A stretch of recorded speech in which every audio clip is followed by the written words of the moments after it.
Mr. Chair, we're on.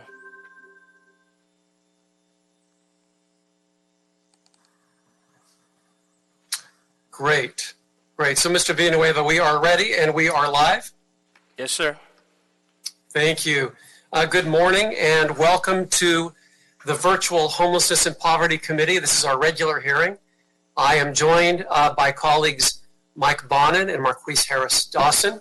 We have a quorum, and before I turn it over to our clerk to call the roll, I'd like to remind everyone to make sure that they are on mute when not speaking. With that, Mr. Villanueva, please call the roll. Certainly, sir. Councilmember Mitch O'Farrell. Present. Councilmember Monica Rodriguez. Councilmember Monica Rodriguez. Here. Thank you. Councilmember Mike Bonin. I'm here. Councilmember Marquise Harris-Dawson. Present. Councilmember David Rue. You have a quorum, sir. Thank you so much, and welcome also Ms. Rodriguez. In a moment, we'll take up to 1 hour to hear from members of the public who wish to comment on items specific to today's agenda, and 1 minute for general public comment.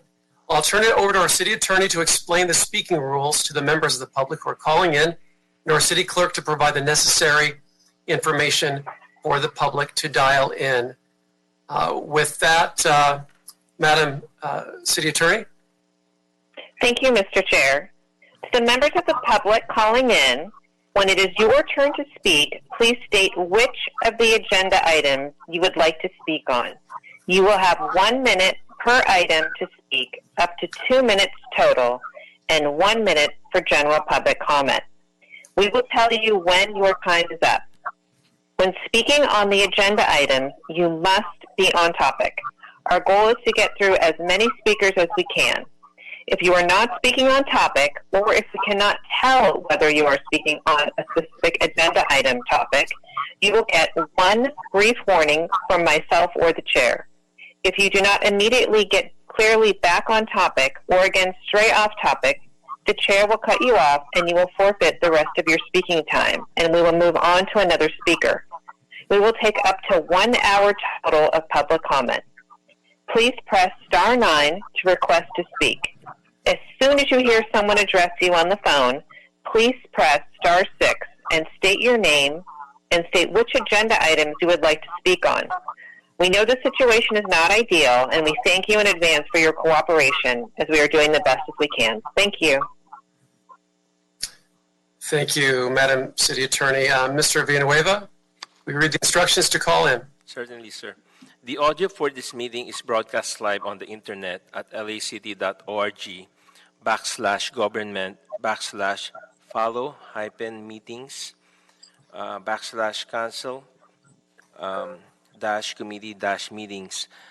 The live audio can also be heard at 213-621-2489. Again, that's 213-621-2489 or 818-904-9450.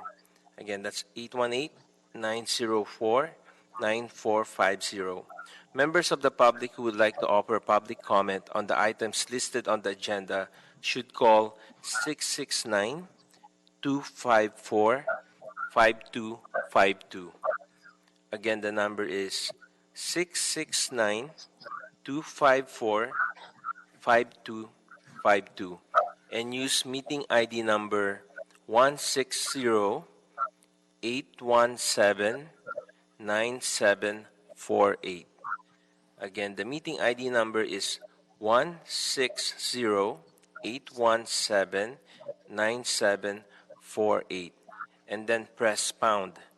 Press pound again when prompted for the participant ID, and once admitted into the meeting, press *9 to request to speak. Thank you, Mr. Villanueva. Just a program note here, and that is on today's agenda, if all items are approved, we will add 148 new permanent supportive housing units to our inventory, which is growing well into the thousands. So, colleagues, that. And then Thank you in advance to all the callers. And just a reminder, please press star 9 to request to speak. And with that, we will begin public comment. Caller with a phone number ending in 7543. Please press star 6 to unmute. And state your name and what you would like to speak on. Hi, my name is Lionel. I'd like to make general comments. Okay, you have 1 minute. Thank you. Calling because we've been dealing with homelessness for a very long time, and I'm doing research for my graduate project on homelessness. And one of the issues that I read through scholarly peer-reviewed articles says that the majority of homelessness individuals suffer from mental illness, drug and substance abuse, and many of them don't know what they're doing, and they are unable to find jobs on their own. They're unable to think critically. They're unable to take care of themselves. Many of them, some of them do, but many of them don't. So we need to bring back mental institutions to help house those individuals suffering from mental abuse, mental illness, or drug substance abuse, and put them in different places so we could rehabilitate them. And so if you could bring them, help them so they could thrive on their own in the future, because that's what we're dealing with. Because I've seen homelessness on the streets in the Valley and Los Angeles, and many of them are talking to themselves. They're yelling, they're screaming because they don't know what they're doing. They're victims of themselves, and they're suffering from these issues. Thank you. That's your minute. Thank you so much. And we've been joined by Mr. Rue, so we have all 5 members of the committee. And with that, we'll take the next caller. Caller with a phone number ending in 608. Please press star 6 to unmute. State your name and what items you would like to speak on. Yeah, this is Richie Sergenko from People City Council in Sunrise Room in LA. Just speak on general public comment, please. Okay, you have 1 minute. Mitch, I wonder how the 4118 that was on the City Council agenda a few weeks ago, how that got directly on the City Council agenda without going through this committee first. That is because you and Nuri decided to waive it through committee without any democratic process, and fortunately, the motion was pushed, and you will be discussing it on the 24th. But I don't know why this wasn't discussed prior. But having the city attorney rush and write this motion that criminalized sleeping, sitting, or laying down within 500 feet of freeways, ramps, and tunnels, within 500 feet of any facility opened after January 2018. There are plenty of reports done showing that if you try to alleviate the circumstances that create homelessness and poverty... Okay, that is your minute. Thank you. Caller with a phone number ending in 492. Please unmute. Press star 6 to unmute. State your name and what items you would like to speak on. Hi, my name is Raquel Wallace, and I would like to give general public comment. Okay, you have 1 minute. Perfect. So the criminalization of homelessness, especially in LA, has to stop. We have to treat these people with compassion, because if we criminalize what they need to do to survive day to day without providing them the adequate amount of shelters, you're putting them between a rock and a hard place. And like a former caller said, they do need help. A lot of people are one medical bill away from also being homeless. I'm not ashamed to say that I am in that situation too. I have a lot of friends that are homeless, and they just need actual care. I know that there's going to be more shelters soon, but as it stands right now, we do not have the amount of beds they need. So we need to go forth with compassion and not criminalize. Cops don't need to be anywhere near these encampments, because giving a ticket to a homeless person does not make them any less homeless. We need to go forward with compassion and provide actual aid until we have enough beds to house every Angelino. Thank you. Next caller, please. Caller with the phone number ending in 0914. Please press star 6 to unmute. State your name and what items you would like to speak on. Hi, yes, my name is Caleb Crowder. I'm at Ground Game LA and Street Watch, and I'd like to give general public comment. Here you have 1 minute. Great, thank you. Yeah, I just left one of your special enforcement cleaning zone sweeps this morning. There were injuries sustained. Folks were traumatized, per usual. That's what happens during this. Very minimal care was actually rendered to anyone. We've been trying to explain to you folks there's a reason why this didn't go to vote last week is because the public is calling in and holding you accountable for not prioritizing care over criminalization. We have to stop this. You have to actually put in long-term solutions in housing that folks need. You know there is not sufficient enough housing, so you need to understand that when this comes up again on the 24th, you have to actually oppose this and prioritize getting people into housing right near, commandeer whatever you need to do, but get it done. You can't keep putting people in congregate shelters. It's not safe. It's against CDC guidelines. You know that. So please, do better. Thank you. All right, next call. Caller with the phone number ending in 3445. Please press star 6 to unmute. State your name and what items you would like to speak on. Hi, my name is Danielle Kolker. I'll be making general public comment. Okay, 1 minute. Okay, I'm calling about file 2013-76. I strongly also oppose the motion in this file. Bob Blumenfeld made a presentation to the Woodland Hills NC. It was pretty laughable. He reminded us the motion was previously deemed unconstitutional. He came up with the most absurd set of lies to try to gain support for his unconstitutional cause. We know there's not enough housing, even including shelters, and shelters are not even housing. They are not a solution to the housing crisis. Homes and services are the solutions. It's beyond hypocritical that you consistently try to confuse everyone with numbers about how much housing you want us to think you are providing. No matter what you say, there are not enough beds. If you provided adequate solutions to houselessness, there wouldn't be a housing crisis, period. It speaks wonders about your shelters that some people would rather remain outside during heat waves and rain than enter the shelters.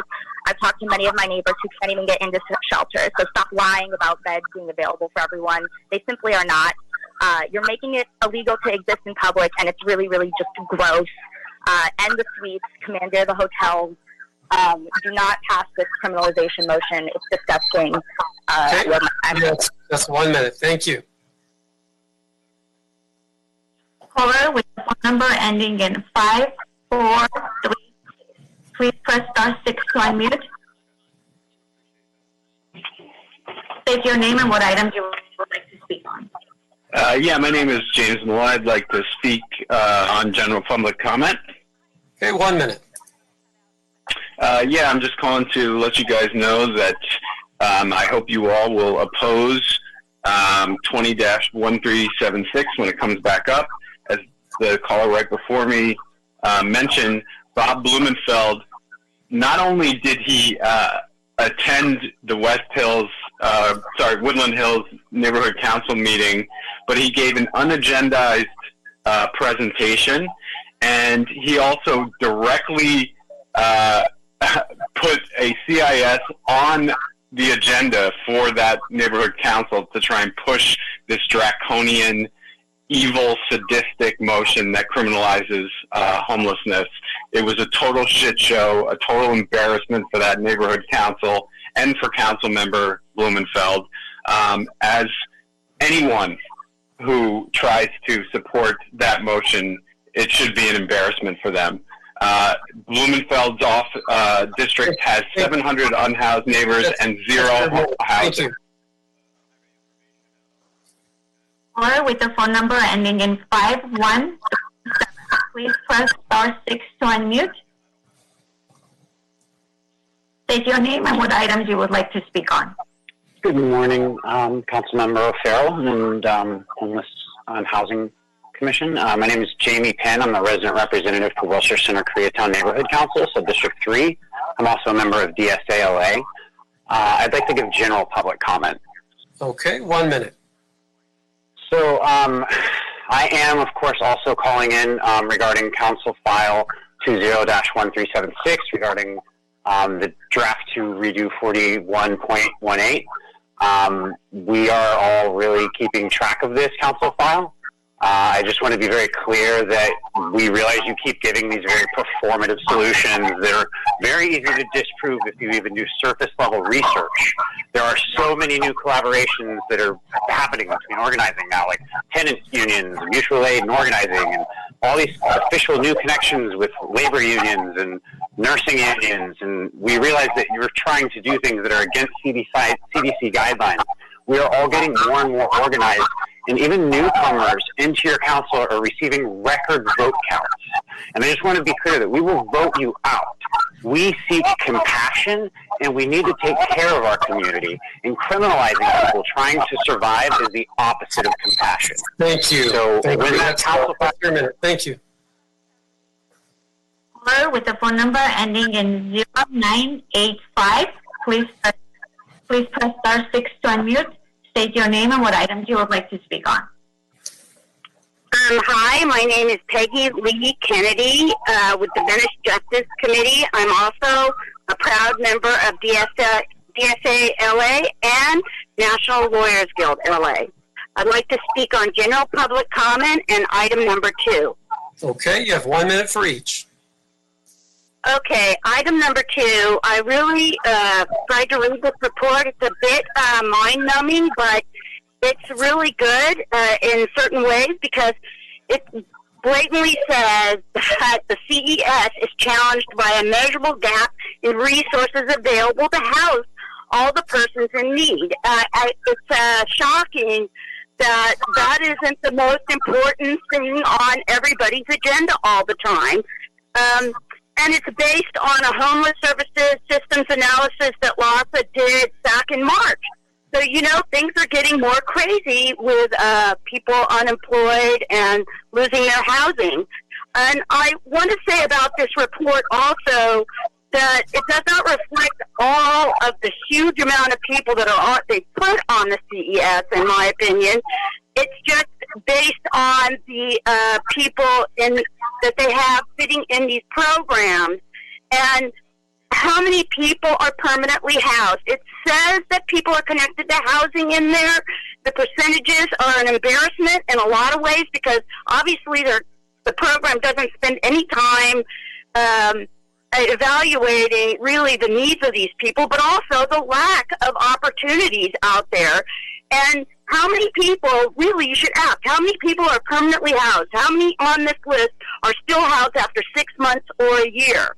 So, I mean, these are critical factors. Just throwing people someplace because that's all you have is not the solution. It's just more problems. We have to look at root issues of what's causing the problems and really go after them, like, you know, the disastrous collapse of our board and care system. And, you know, maybe we should buy hotels and turn into single-room opportunity living situations for people. Thank you, Peggy. Thank you. Next. Do I still have a minute for public comment? I think that was 2 minutes, Peggy. It goes by fast. Okay. But we hear you. Thank you. Caller with the phone number ending in 5314. Please press star 6 to unmute. State your name and what items you would like to speak on. Hi, my name is Kessler, and I'd like to make general public comments. Okay, you have 1 minute. Awesome. I've been calling in like everyone else pretty much all summer, and you guys still haven't changed any of your rhetoric. It's clear you literally could give two shits about the people on the street around you, and it's clear you've never gone out on the street and talked to anyone. As someone previously said, the shelters don't do anything. Sometimes they even separate partners and families from each other. So the shelters are useless, and we know you have all these hotels open. So I'm just genuinely confused why you're okay providing shelter to homeless people if it's jail, but you're not willing to give them shelter if it's a legit empty hotel that's literally not being used because it's literally a global pandemic. You guys are the most vile, evil council people I've ever witnessed ever, and I cannot wait to vote every single one of you out. Like I've said every time I've called in, I honestly, I have nothing else to say. Everyone else has said it way better than I have, so I yield my time to everyone else. Thank you. Thank you. Next caller. Caller with the phone number ending in 1647. Please press star 6 to unmute. Name and what items you would like to speak on. Hi, my name is Rick Garvey. I'd like to speak just for general public comment. Okay, you have 1 minute, Rick. Thanks. So I'm a public health researcher at the RAND Corporation, and I've been working with homeless folks in Los Angeles for 20 years. And it's been a continuing problem, and it has gotten worse in the past 5 years, and you guys should have seen this coming. And I feel like it's about to get even worse with evictions coming due to the pandemic and the loss of people's opportunities for jobs. And it doesn't feel like you have a plan. Criminalizing homeless people for sleeping on the street is not a viable plan. And I just wanted to join everybody else in hoping that you will not allow these changes to 4118 and 5611 that are presented in motion 20-1376. You need to come up with something better. I yield the rest of my time. Thank you. Caller with the phone number ending in 7328. Please press star 6 to unmute. State your name and what items you would like to speak on. Hi, my name is Zara, and I'd like to speak on general public comment, please. Okay, 1 minute. Hi, I am calling in, like everyone else, in regards to Council File 20-1376. I think it's absolutely deplorable that LA City Council members are more concerned with the optics of our city than actually helping our unhoused neighbors. We are currently in a pandemic where people are losing their jobs and being evicted from their homes and need our help getting their lives back together, rather than being cited or arrested for trying to find a new place to live. There are hotels that are closed because of this pandemic, and instead of giving them a place to stay in these empty rooms, you would rather put them in jail. Shame on you guys. Please, instead of voting yes on this, actually follow through on Project Room Key and make an effort to help our unhoused neighbors instead of vilifying them. I yield my time. Caller with the phone number ending in 1047. Please press star 6 to unmute. State your name and what items you would like to speak on. My name is Sylvester Annie, and I'm with the Love We Don't See, and I'd like to make a general public comment. Thank you, Sylvester. You have 1 minute. The reason why I'm calling in here today is to echo the many voices that have been on the line earlier. We do not want to further criminalize an issue without solving the problem. The thing is, America really has a backwards way of thinking where we seek to punish people before we seek to help and rehabilitate them. Why can't we come together, organization, city council, sit down and have a conversation on not how we can criminalize people and tell them how they can't stay by a freeway path, but then work to understand why is it that we have so many people in these situations to begin with, and what we can do to help. We want solutions, and when you criminalize people, that's not a solution to the problem. That's just pushing it. You're just sweeping it under the rug, and then now you're going to come up with another ordinance to move them from this place to this place. These people aren't going anywhere, and we have to recognize that these are people and human beings. That's your minute, but thank you for calling in. It goes by really fast. Next caller. Caller with the phone number ending in 9299. Please press star 6 to unmute. State your name and what items you would like to speak on. Hey, it's Joanna with Street Watch. I'd like to make general public comment and speak on item number 4. Okay, you have 1 minute for 4 and 1 minute for general public comment. So, cool. I guess we'll start with 4. We're going to hear from the HHH Oversight Committee today. Do you guys know who's on that committee? Carrie Morrison and Blair Beston, 2 bid executives who have repeatedly mouthed off about how unhoused people are trash, how the reason that we have houseless people in LA is because of early release and reduced sentencing. These are the people that you're platforming to actually make decisions about the $1.2 billion we decided to spend 4 years ago that have gone into what was supposed to be over 10,000 units and has dwindled to much less. We have barely seen any been built. So I'm excited to hear what their report's going to be about. Request for site approval. That's exciting. I'll just also say that we need permanent supportive housing because jails are not COVID safe and congregate housing like bridge home shelters are not COVID safe. So what you're relying on, your number one vanguard of housing in the city right now that you're pushing on Judge Carter as an excuse to criminalize people is not COVID safe. So I have a little challenge for you that might be a really good PR stunt, actually, for any of you in this committee and just general counsel. Just go to a bridge home shelter and spend the night there, and also have your spouse do that, and you'll have to be split up. But and actually, you can't enter together, so you'll have to, figure that out.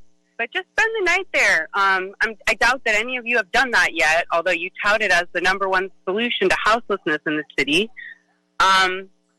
So a year and a half ago, I warned you guys that you're on the slippery slope towards Duquesne. That's been 2 minutes. Thank you. That was 2 minutes? Okay, you're on the slippery slope. 2 minutes. Thanks. Caller with the phone number ending in 5214. Please press *6 to unmute.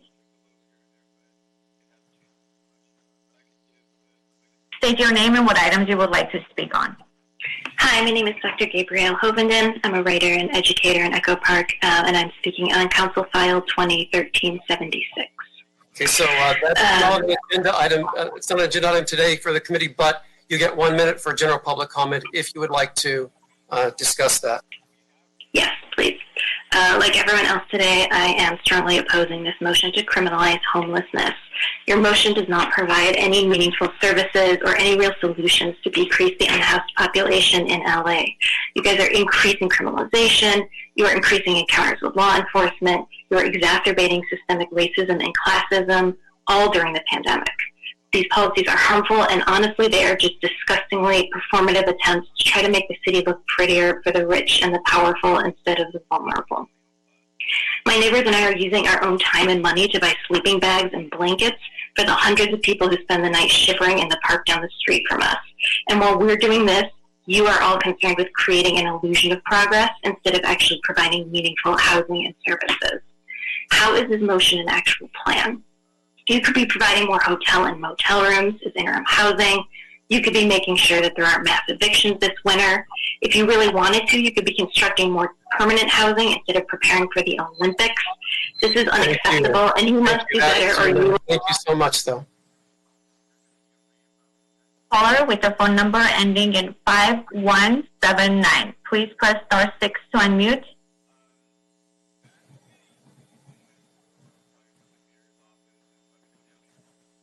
Caller with the phone number ending in 5179. Please state your name and items you would like to speak on. Yes, good morning. My name is Christy, and I'm calling today to ask you to vote on item number 3, and that's recognizing unaccomplished women as official homeless. All right, that's 1 minute. 1 minute, okay? Go ahead, sorry. I'm asking you to vote yes on item number 3, and this recognizing homeless women's population. By passing this motion, LA will become the first major city in the county to recognize the unique needs and challenges of women who are experiencing homeless. Because there's a lot of women, including me, I've been homeless, and without partners, my kids wasn't with me, but this item number 3 will help support women. It will have an incredible impact on the lives of over 3,000 women who are currently unhoused. There's a lot of women out there with kids that have been separated, and this will help pass that. It will help others in need. I think this will be a good research and program that come from this motion. Thank you. Thank you so much. Caller with the phone number ending in 6171, please press star 6 to unmute.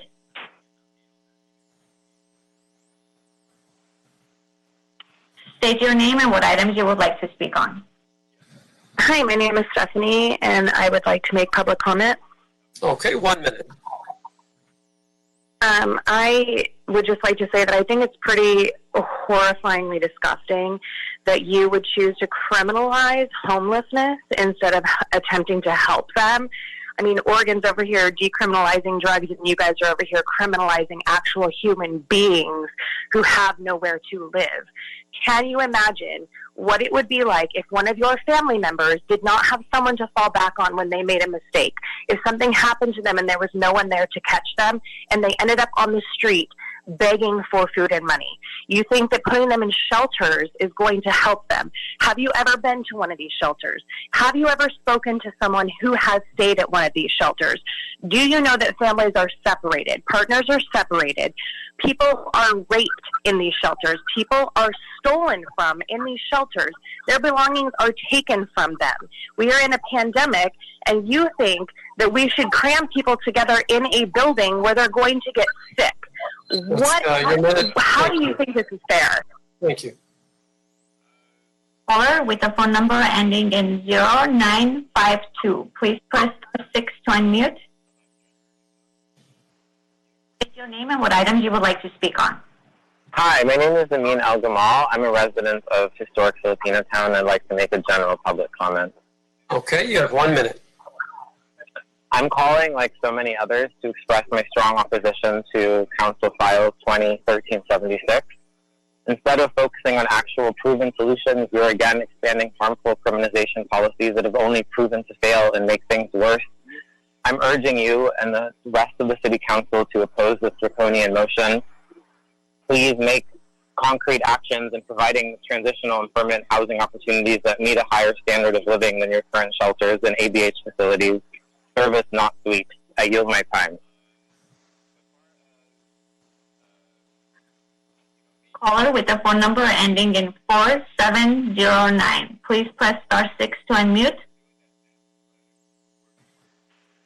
State your name and what items you would like to speak on. Hi, Carter Moon, West LA, and I've been on public comment. All right, Carter, you have 1 minute. Thank you. I'm calling to demand the immediate repeal of LAMC 4118 and LAMC 56.11, and to repeal all ordinances that criminalize unhoused people.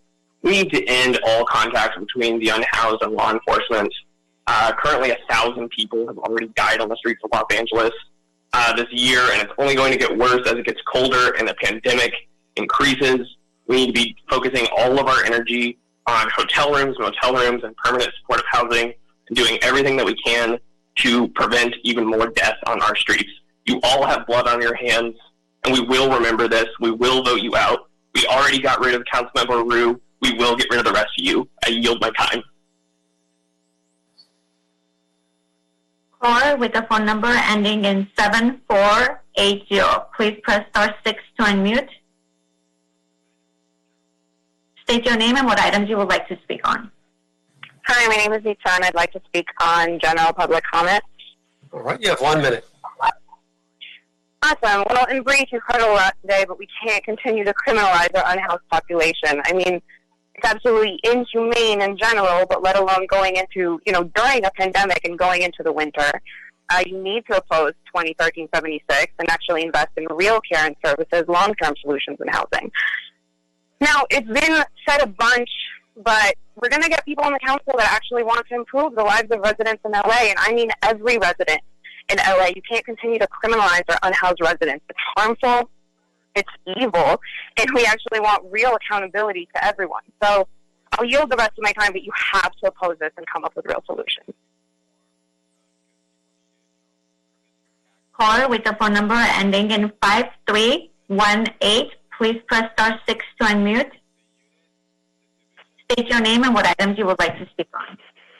My name is Gina Viola, and I'd like to speak on items 4 in general public comment, please. Okay, you have 1 minute for each. 148 units to be added today is putting Band-Aids on gaping wounds. There are 100,000 vacant hotel-motel rooms, and many of these are for sale. There are 98,000 vacant units of housing throughout Los Angeles. In fact, the small hill I live on is riddled with empty houses. This is a disgrace that it is not being handled at all. For those of you who've been in city government for years, shame on you for watching this grow and being part of the problem. For those of you newer to this position, shame on you as you campaign to do something about this and have failed to make it any sort of priority. Organizations have been doing your jobs for you for years now. Empower them to do more, since it's abundantly clear you will not. LA Can has been holding down Skid Row for years and knows what are sustainable solutions. K-Town for All members can tell you the name of each and every houseless person living in Koreatown. Streetwatch LA has created communication threads in areas throughout the city to provide direct, immediate support to folks experiencing houselessness. These are regular folks not getting paid to do your jobs. The time has long since passed for you to start requesting report backs. If you can push through another criminalization ordinance in a matter of weeks, you can push through some housing. Why are you so resistant to this? I can think of a few reasons. You know that once you house these individuals, you'll be forced to reduce the budget of the LAPD. You'll not be able to have fancy banquet lunches with overpaid consultants to sit around and wonder, what are we ever going to do about this? People are living and dying on the streets while you are eating lunch during those meetings. Shame on each and every one of you for fast-tracking sweeping, ticketing, and barrack living at the convention center. It is a wonder that this council actually has a homelessness and poverty committee. Was the goal of this committee to increase poverty and homelessness in this city? I yield my time. With the phone number ending in 293. Please press star 6 to unmute. State your name and what items you would like to speak on. Hello, my name is Brisa, and I'd like to make a general public comment. Okay, you have 1 minute. So I'm obviously opposed to the criminalization of homelessness motion. I started a community project over the summer for people who struggle with homelessness, providing food and water, and was deeply horrified by the amount of police abuse they experienced on a daily basis. Daily getting physically and mentally abused. This is not what the city of LA needs. We don't need more people to be further into hopelessness. We need hope for these people. We need real resources for these people. So please find a way to provide real resources, tangible resources, instead of jail for these people. I yield my time. With the phone number ending in 2232, please press star 6 to unmute.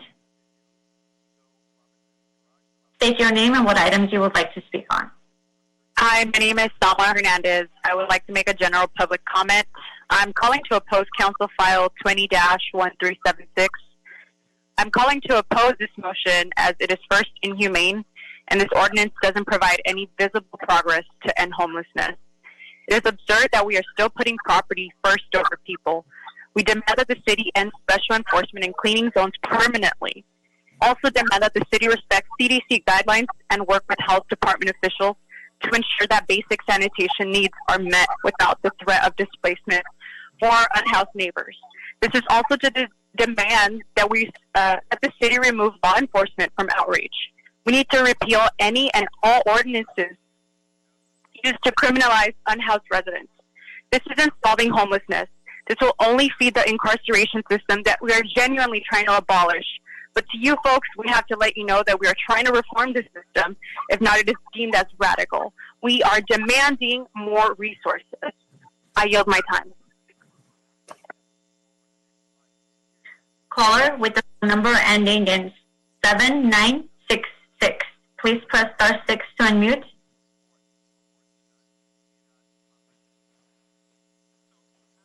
Caller with the phone number ending in 7966. Please press star 6 to unmute. State your name and what items you would like to speak on. Hi, my name is Sam Lutzer. I'm a PhD student at UCLA Sociology, where I study homelessness. I'd like to give general public comment on the proposed amendment to LA Municipal Code 4118. Okay, 1 minute. In my preliminary field research, I found that homeless people stay under freeways because, 1, they are some form of shelter from the elements, 2, they have less issues with residents and therefore police there, and 3, they can live together as a form of social support. Forcibly uprooting informal settlements does not solve the problem of homelessness, but worsens it because, 1, unhoused residents are more exposed and lose their belongings, 2, issues with community members and other types of locations, such as parks, flare up, and 3, you disrupt whatever informal systems of order they've established. My main point is these are communities. They may be informal, but that is all the more reason for the city to treat them with respect and compassion as we find solutions. This draft ordinance, however, was written with only one community in mind: NIMBY residents and business owners. As such, I categorically oppose the draft ordinance and encourage the council to do so as well. I yield my time. Caller with the phone number ending in 8411. Please press *6 to unmute.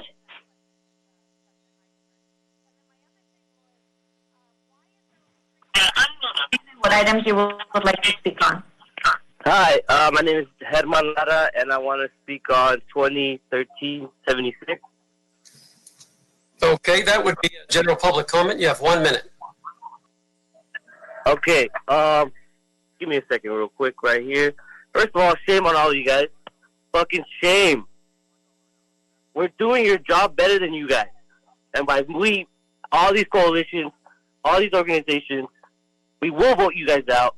But I'm here to oppose Council File 2013-76 for its obvious ethical violations, for its obvious human rights violations.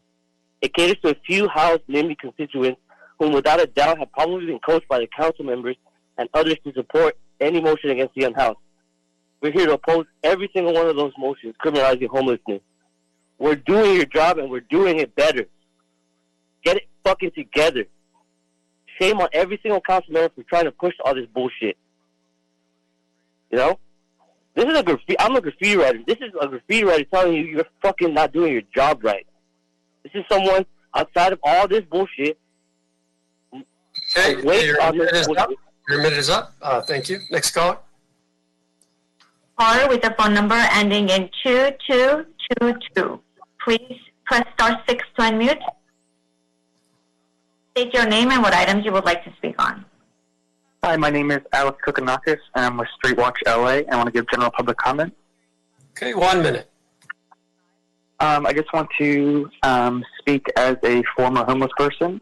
I think there's a lot of misconceptions about what you guys see in terms of homeless people, and the main thing is work ethic.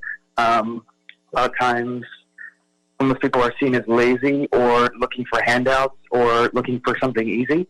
And like myself, I met a lot of other people who would do the same thing and would, you know, be on the streets and ask for money, but then later on put on their best outfit and go to job interviews. And you go to job interview and they say, well, you don't look good enough, you don't look clean enough, you can't have a job. And you go back to the street and you dress like that and they say, oh, you're too rich, we're not giving you any money. And then you go to sleep and you're hungry. And I don't think anybody on the outside understands what that does to somebody's mental health and how easy it is for that to happen to somebody who might have never planned on it happening to them. Thank you. Thank you for calling in. Caller with the phone number ending in 7277. Please press *6 to unmute. State your name and what item you would like to speak on. Hi there, this is Jed Perriott with Street Watch, DSA, and the Services Not Sweeps Coalition. I'd like to speak on general public comment. Okay, you have 1 minute. Yeah, so even if y'all did have enough beds to please Judge Carter here and clear all the underpasses, do you have a plan in place to transition everybody into permanent housing? Do you have a plan in place to transition everyone who's currently in Project Rumpy into permanent housing? Do you have a plan in place to stop mass evictions that are looming? Do you have a plan in place to enact rent control? But the answer is no to all of those things. So mass homelessness is going to continue. And it's really ironic that folks like Monica Rodriguez and Bob Blumenfeld and Nuri Martinez talk about creating a visible solution to please the homeowners so they don't have to see encampments. Well, guess what? if you make underpasses off limits and the enforcement zones around shelters off limits to camping, encampments are just going to sprout up in other places, probably closer to supermarkets or places where people work or public parks. And what's going to happen then? It's going to be a disaster. Y'all need to focus on house keys, not handcuffs, and homes, not zones. And it's really a disgrace. And also give people more options than shelters. As everyone has said, there's a lot of legit reasons why people do not want to go to shelters, particularly during COVID. That's How about other options? Thank you.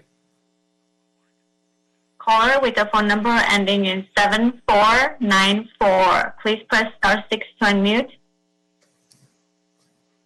State your name and what items you would like to speak on.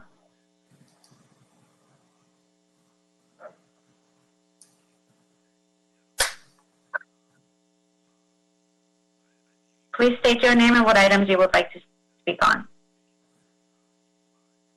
Hi, I'm Theo DeMarco with Street Watch LA, and I'd like to give a general public comment. All right, you have 1 minute. It takes a staggering lack of compassion to look at a camp of people living on the street and think that we need to help, and not think that we need to help more people get housing, but rather that we need to help spare house people from the eyesore. And that's what this motion does. It says it's more important for those of us who get to live inside to be able to ignore our unhoused neighbors than it is for those people to get help. And that stance isn't just morally disgusting, it's racist, because black people in LA experience homelessness at more than 4 times the rate of white people. So criminalizing things like sitting or sleeping outside is a direct attack on black Angelinos. And it encourages police harassment and violence against these people.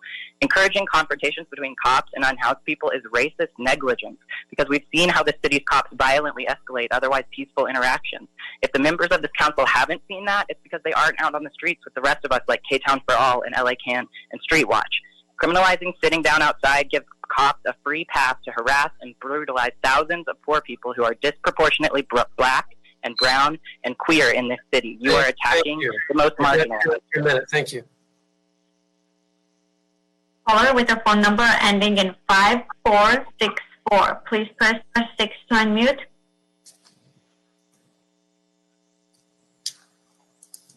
Caller with a phone number ending in 5464. Please press star 6 to unmute. State your name and items you would like to speak on. Hey, good morning. My name is Steve Diaz, and I am with the LA Community Action Network. I would like to speak on general public comment. Okay, Steve, you have 1 minute. Yes, once again, we're here at the same place we've been before. We're here on behalf and in support of the Services Not Tweets Coalition, as well as LA Can, to say we're adamantly opposed to an amendment to 4118D that basically says if anyone gets offered a housing unit, not if anyone access a housing unit, that they will now not be allowed to sleep anywhere in the city of Los Angeles. That does not guarantee, the offer does not guarantee that someone will be housed, does not ensure that the adequate housing will be in place, and there is a presumption, and to be some extent to straight up ignorance, that there's enough housing to address the crisis that exists. Yes, we are housing more people, but we're also creating more homelessness at the same time. It is a shame that we would be passing an ordinance at this time where people are being instructed to shelter in place, and the city of LA is trying to take that away from people. Thank you. Thank you. Next caller. Caller with a phone number ending in 8919. Please press star 6 to unmute. State your name and what items you would like to speak on. Hi, this is Lane McFadden giving a general public comment. Okay, you have 1 minute. Yeah, I just want to echo what everyone's been saying so far. Obviously, we should not pass this amendment to 4118.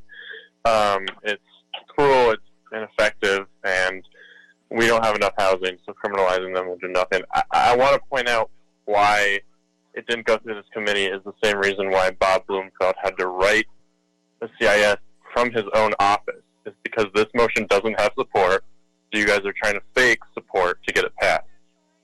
It's kind of funny how when it's land for LAX and supporting tourism, you guys have no problem using eminent domain. But when we talk about getting land or hotels or housing, suddenly your hands are tied. Suddenly you can't do anything. So it's really disgusting. It's ridiculous. Your job is to fix the homelessness crisis, and you're doing nothing to that effect. You're not helping anything. Focus on housing. Seize the hotels. Thank you. I yield my time. Caller with the phone number ending in 8666. Please press star 6 to unmute. State your name and what items you would like to speak on. Hi, my name is Littlejohn, and I would like to speak on the general public comment. Okay, you have 1 minute. Okay, first of all, I want to call in and say that it's kind of insane that we're even here and having to discuss something as in making homelessness illegal in the streets of LA. This place is literally like a hellhole at this point. If you are in a position where you can help these individuals out, we have to do things that are going to make sure that they have a better life down the road, and we all know that this is just going to lead to a bunch of more fucked up shit in the year 2020, which is already a hot mess. So when it comes to these shelters, especially these places, the energy is disgusting. They look like they're just those temporary trailers for middle schools, and a lot of them don't even have rooms. They're just separated by these little weird, like, cheap walls. These individuals deserve the world. We have to understand that the system is the reason that they're even on these streets in the first place. And so to even think about moving them just so white people feel better about themselves, that's not okay when we could literally just do the work and make everyone's life deliciously amazing. But you guys just want to sit here as if you are not beings with the soul. Yes, a lot of you in this committee got blessed where you have a good job, probably drive a nice car. But what if the next, like, your houseless, where's your soul going to go? Next, thank you. Caller with the phone number ending in 0427. Please press star 6 to unmute. State your name and what items you would like to speak on. Hi, this is Kylie Sparks out of CD4, wanting to give general public comment. Okay, that's 1 minute. God, y'all suck. Council File 2013-76, aka the draft ordinance to criminalize the unhoused, is absolutely disgusting, especially in a pandemic. And with more evictions coming because the city refuses to cancel rent and actually help their citizens, our homelessness problem will be worse. And y'all don't care because y'all keep getting checks. We don't need encampment suites and criminalization. We need care and compassion and opening empty hotel rooms for the unhoused. Jail is not housing. Abridged home shelters are not housing. Cops terrorizing the unhoused is not care. Do better and oppose this ordinance and actually do something, or we'll vote you out like we did David Rue. I yield my time. Caller with the phone number ending in 5572. Please press star 6 to unmute. State your name and what items you would like to speak on. Hi, my name is Natasha Schaeffer. I would like to speak on general public comment. You have 1 minute. I'd like to reiterate what everyone else has been saying about 4118. This motion is aimed at the visual ramifications of homelessness and not the root causes. Not only that, but the council file further undermines the challenges of homelessness. Associated fines and criminal records provide greater barriers for many to becoming rehoused. And there is a clear moral issue with punishing someone for carrying out life-sustaining activities in public when there are no alternatives. And the motion fails to provide, again, any concrete solutions or resources to address the problem and instead directs city funds toward criminalization policies that prioritize property over people. These criminalization measures violate unhoused people's constitutional rights, including Fourth Amendment protection from unreasonable search and seizure, Eighth Amendment protection from cruel and unusual punishment, and 14th Amendment protection for citizenship, due process, and equal protection. I yield my time. Caller with the phone number ending in 7059. Please press star 6 to unmute. State your name and what items you would like to speak on. Zachary Warmup, Public Affairs Lead with the Downtown Women's Center, calling on item number 3. Okay, Zachary, 1 minute. Thank you so much, Council Member. Good morning, Council Members. On behalf of the Downtown Women's Center, I'm calling today to urge this committee to approve item number 3, recognizing unaccompanied women as an official homeless subpopulation. This motion is a historic opportunity for the City of Los Angeles to become a national leader in the fight against women's homelessness, because if approved, LA will be the first major city in the country to formally call out the unique needs of unaccompanied women who are experiencing homelessness as individuals without partners, children, or dependents. Nationally, unaccompanied women make up nearly 1 in 3 of all individual adults experiencing homelessness in the country today, but there's been a dearth of research and programs dedicated to this population, which has denied access to funding and support provided to unhoused and housing insecure families. Here in the city, there's a pressing need to address the growing crisis that is women's homelessness, which disproportionately impacts Black women and other women of color. Per the 2020 homeless count, there are over 13,300 women unhoused in the city, a 64% increase since 2015 that far outpaces the growth of homelessness among men. By voting in favor of this motion, you are beginning the process to direct vital research towards this overlooked population that will help us ultimately end homelessness among women in Los Angeles. Thank you so much. Caller with a phone number ending in 4430. Please press star 6 to unmute. State your name and what items you would like to speak on. Hi, my name is Nicole Pesha. I want to give a general public comment. Okay, Nicole, you have 1 minute. Thank you. I'm calling 20-1376. I'm a homeowner in Woodland Hills. I was at the neighborhood council meeting, and I'm ashamed of the way that the council meeting was run and of Bob Blumenfield's misleading presentation. And the sweeps have an out-of-sight, out-of-mind mentality. As the pandemic and recession rise with the number of vulnerable and unhoused people, and we need to address these issues at the root, not criminalize people's last resort. Like everyone else has said, there isn't enough housing. Shelters aren't a viable option for everyone, and we can't criminalize people without offering solutions that are scalable, sustainable, and actual. We're not going to take any BS measures that the council people are proposing. We know it's real. We're out there. Thanks so much.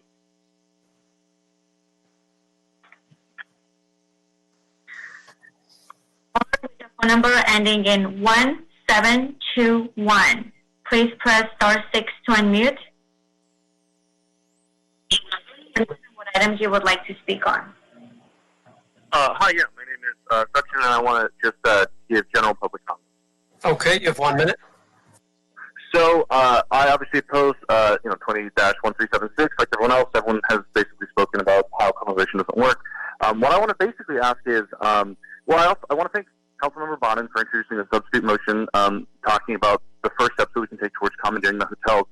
And I want to ask why everyone isn't so on board with this. I mean, this is one of the few times where advocates and people who essentially, I guess you could say, are NIMBYs will agree. I mean, people want this to happen. If people only care about literally seeing people at the park, well, those folks would probably like to be in hotel rooms. And advocates have been asking for this for so many months since the start of this pandemic.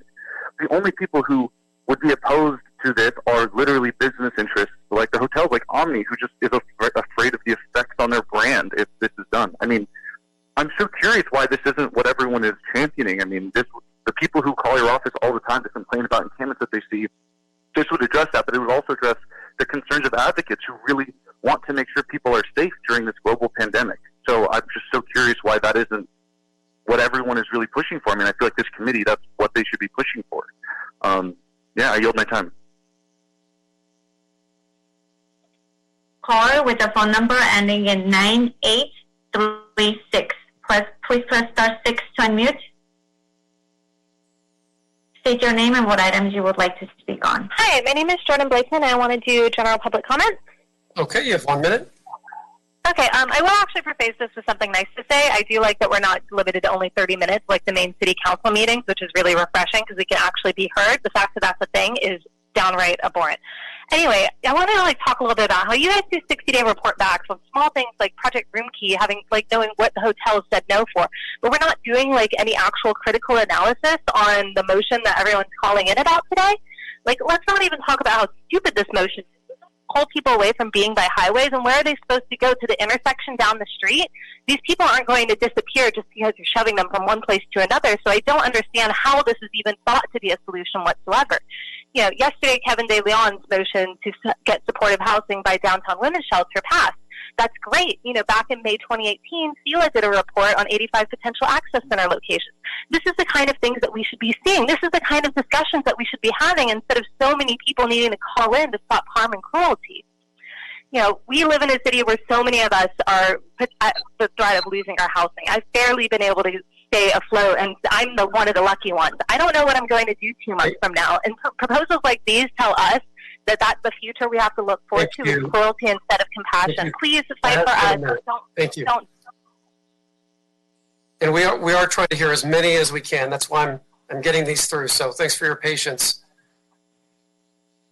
Caller with the phone number ending in 9561.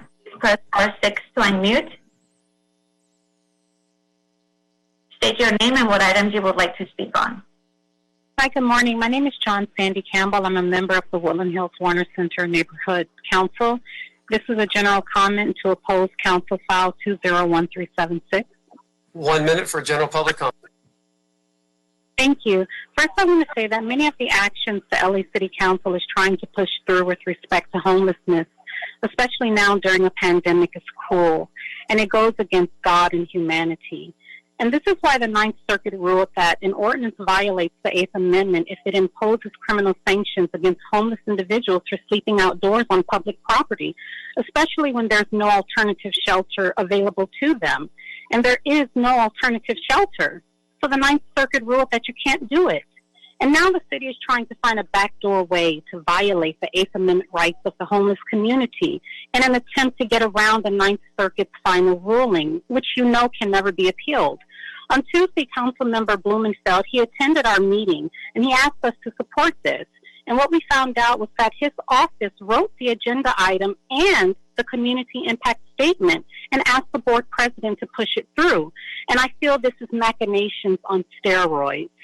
I urge you to reconsider any action that will harm the homeless community. Please do not support this. Thank you. Caller with the phone number ending in 7231. Please press star 6 to unmute. State your name and what items you would like to speak on. Hello, my name is Kenneth Mejia. I'd like to speak on item 4 and general public comment. Okay, you have 1 minute for each item. Yeah, so on item 4 in HHH, I think we approved this on 2016, $1.2 billion bonds for 10,000 units. So far, we've only built 300. We have a lot of people living on the streets right now, mainly due to the fact that we can't afford anything. Gentrification's happening, so a lot of people are getting pushed out, right? And it's estimated that cost of supportive housing units are $500,000. It's actually pretty shameful because we're not even close in a 10-year mark to hitting 10,000 or even maybe 5,000. There was a study that if you convert a hotel, which has been done, it actually only costs $70,000 to convert these hotel rooms into supportive housing units. So, like many said, maybe you should commandeer hotels and turn them into supportive housing units instead of paying $500,000 a unit, which will not even be affordable, right? Because how are we going to get $500,000 on 1.2 billion bonds for 10,000 units? It's not going to happen, right? General public comment. You all are coming up for re-election on 2022. Let me be clear. You all are going to lose your job. A lot of us here are activated, who are progressive, who are ready to clean house. And if you don't stop criminalizing those living on the streets due to your inability to cater to low-income families, to people of color, you are going to lose your jobs. So I yield my time. Thank you. Caller with the phone number ending in 1676. Please press star 6 to unmute. State your name and what items you would like to speak on. Hi, my name is Kevin. I'm in CD14. I'd like to give general public comment. Okay, Kevin, you have 1 minute. Thank you. I'm calling to oppose the motion that criminalizes homelessness. You all have been told over and over again that criminalization is not a solution to homelessness. So I assume you already know this, and you just want to do it anyway because you enjoy the cruelty of it, maybe? Do any of you have 24-hour drop-in centers in your districts? Or when was the last time you took blankets or water or tents to unhoused residents in your district? Or maybe perhaps you and or a spouse would like to sleep in a shelter one night. Has any of you ever considered doing that during a pandemic and being separated from your loved ones and your belongings? Maybe until you do, you should consider that people are going to stay mad, stay coming for your jobs, stay honking outside your homes early in the morning until you actually get a wake-up call, commandeer the hotels, defund the police, and stop all this performative bullshit. I'm tired tired of people like K-Town for All and Street Watch and me having to do your fucking job. I yield my time. Caller with the phone number ending in 4208. Please press *6 to unmute. State your name and what items you would like to speak on. Hi, Rob Kwan. I'd like to speak on general public comment. You have 1 minute, Rob. Thank you. Speaking in opposition to 4118, I think it says something that just alongside us, it's not just us, but Rand Corp was bluntly laying out your lack of humanity for your proposals. Councilmember Bond and substitute motion is where you should be going. But I do think we need to ask, why is this coming up now? And I'm just reading the tea leaves, but is it possible that maybe this is just a shameless attempt by the council president to appease Joey Buckets Buscaino in advance of your December vote on council president? I think it's also worth asking, why did Councilmember O'Farrell waive this from committee and then end up opposing it for coming up too fast? Probably because just like she did with Bob Blumenfield, the council president pulled a fast one on you by concealing what additional draconian additions she was trying to get the city attorney to lop into the ordinance. Again, we have a broken process that produces broken policy, and our council president at the core of that. I yield my time. Fuck you. All right, everyone, we're going to take a few more callers. We've gone over 1 hour, but we need to wind this down, so we'll go for 5 more minutes. Thank you. Caller with the phone number ending in 1375. Please press *6 to unmute. State your name and what items you would like to speak on. Hi, my name is Albert. I'm a member of DSALA and the Silver Lake Neighborhood Council. I'd like to make a general comment. Okay, 1 minute, Albert. 2 days ago, the Woodland Hills Warner Center Neighborhood Council agendized a community impact statement in support of Council File 2013-76, penned and motioned by City Council member Bob Blumenfield himself. It was blatant overreach by the council member. The motion was substituted by the governing board to return the CIS to the Homeless Committee for proper vetting and procedure. However, the motion was reconsidered, which was a violation of Robert's Rule 37-8A, and the CIS pushed forward under extremely inappropriate circumstances. Councilmember Blumenfield's overreach within the local NC system can be best described as corrupt and unethical. Why not submit the CIS through the proper Homeless Committee? Why not push for more time to discuss this incredibly cruel and harmful ordinance that criminalizes homelessness and puts everyone in danger? City officials need to stop using local NCs to ram their agenda. Do not support CF 20-1376. Thank you. Caller with the phone number ending in 9245. Please press *6 to unmute.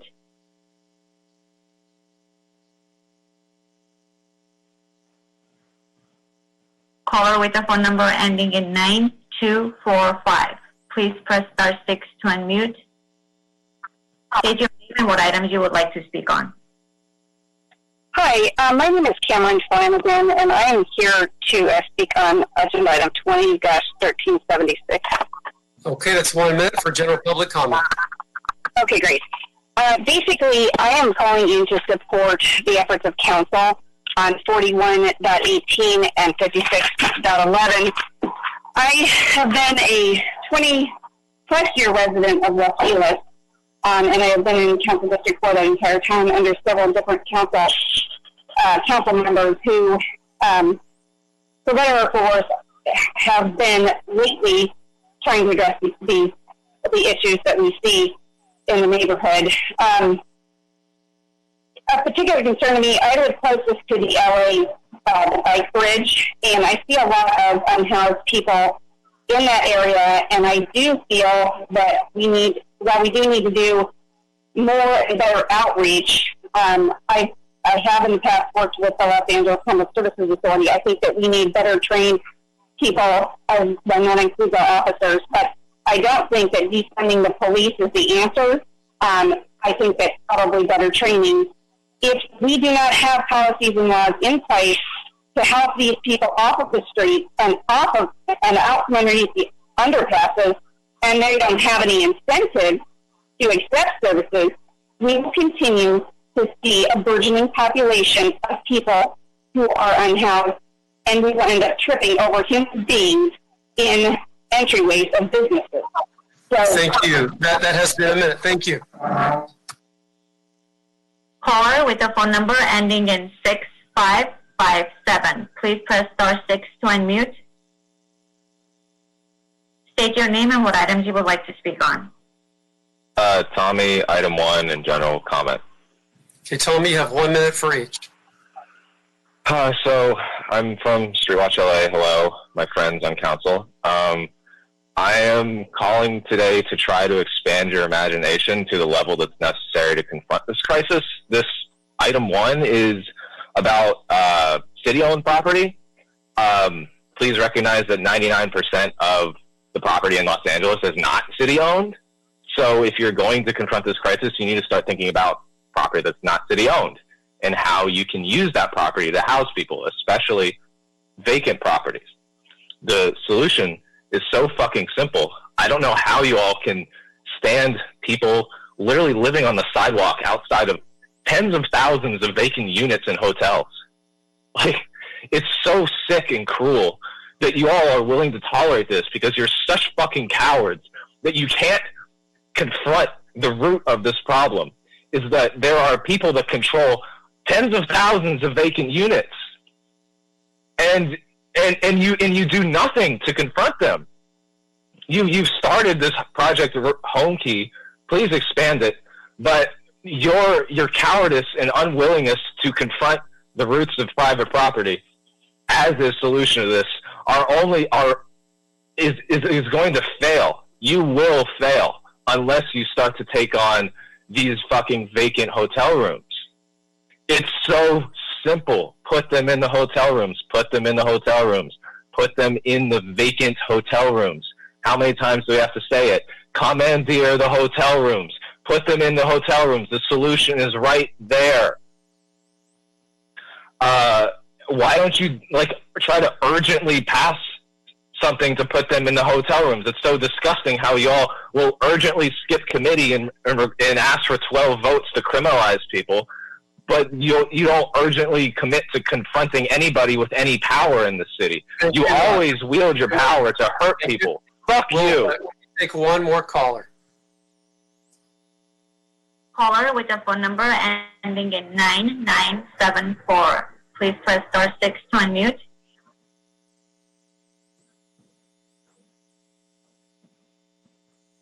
Caller with a phone number ending in 9974. Please press star 6 to unmute. State your name and what items you would like to speak on. Hi, my name is TJ Allers, and I'm speaking on general public comment.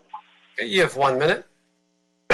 And I'm also dialing in to mirror the many concerned citizens that spoke before me, especially those who have lived through homelessness.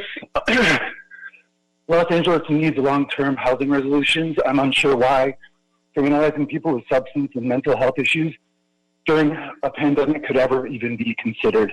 The City Council's continued inability to see the human component of unhoused communities in Los Angeles is shocking. No, yield my time. Thank you. And that concludes our public comment. Colleagues, unless there's an objection, I'd like to move items 1 and 3 on consent.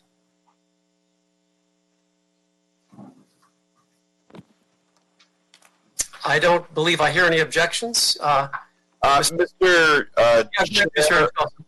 Yeah, so I have a comment or addition on item number 3. I'm not sure how to structure this input, but on this issue of finding unaccompanied women in the homeless population, I wanted to suggest working with organizations that do that work. So there's the Genesee Center that does domestic violence work in South LA with African American women. There's Shields for Families who don't work in the homelessness space, but they work in the human trafficking space in South LA, which is a big part of the population. And A New Way of Life, which again doesn't work in the homelessness space, but they work with women returning home from prison. And so they would have their hands on this population and help us a lot in terms of making sure they get the visibility that we need them to have. So those are great suggestions. Why don't we adopt the motion? I'm not the maker of this motion. I seconded it, of course. CLA, what would you recommend? Can we amend the motion accordingly? Since I'm not the maker of the motion, I mean, I would consider that a friendly amendment, but I would need your advice on how we could incorporate Mr. Harris Dawson's suggestions.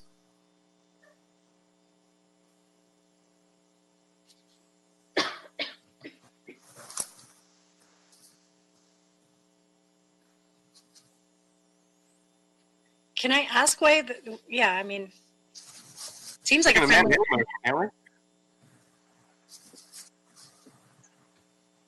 So we're instructing CLA, CAO, and LASA in the county with the Downtown Women's Center to report back with recommendations on strategies and resources to assist in housing unaccompanied houseless women. Then I'll just lean in and amend to also seek the feedback from the organizations that Mr. Harris Dawson mentioned and any other necessary existing organizations. You mentioned Genesee, you mentioned A New Way of Life, you mentioned, did I hear Shields? Shields for Families. Shields for Families? Yes.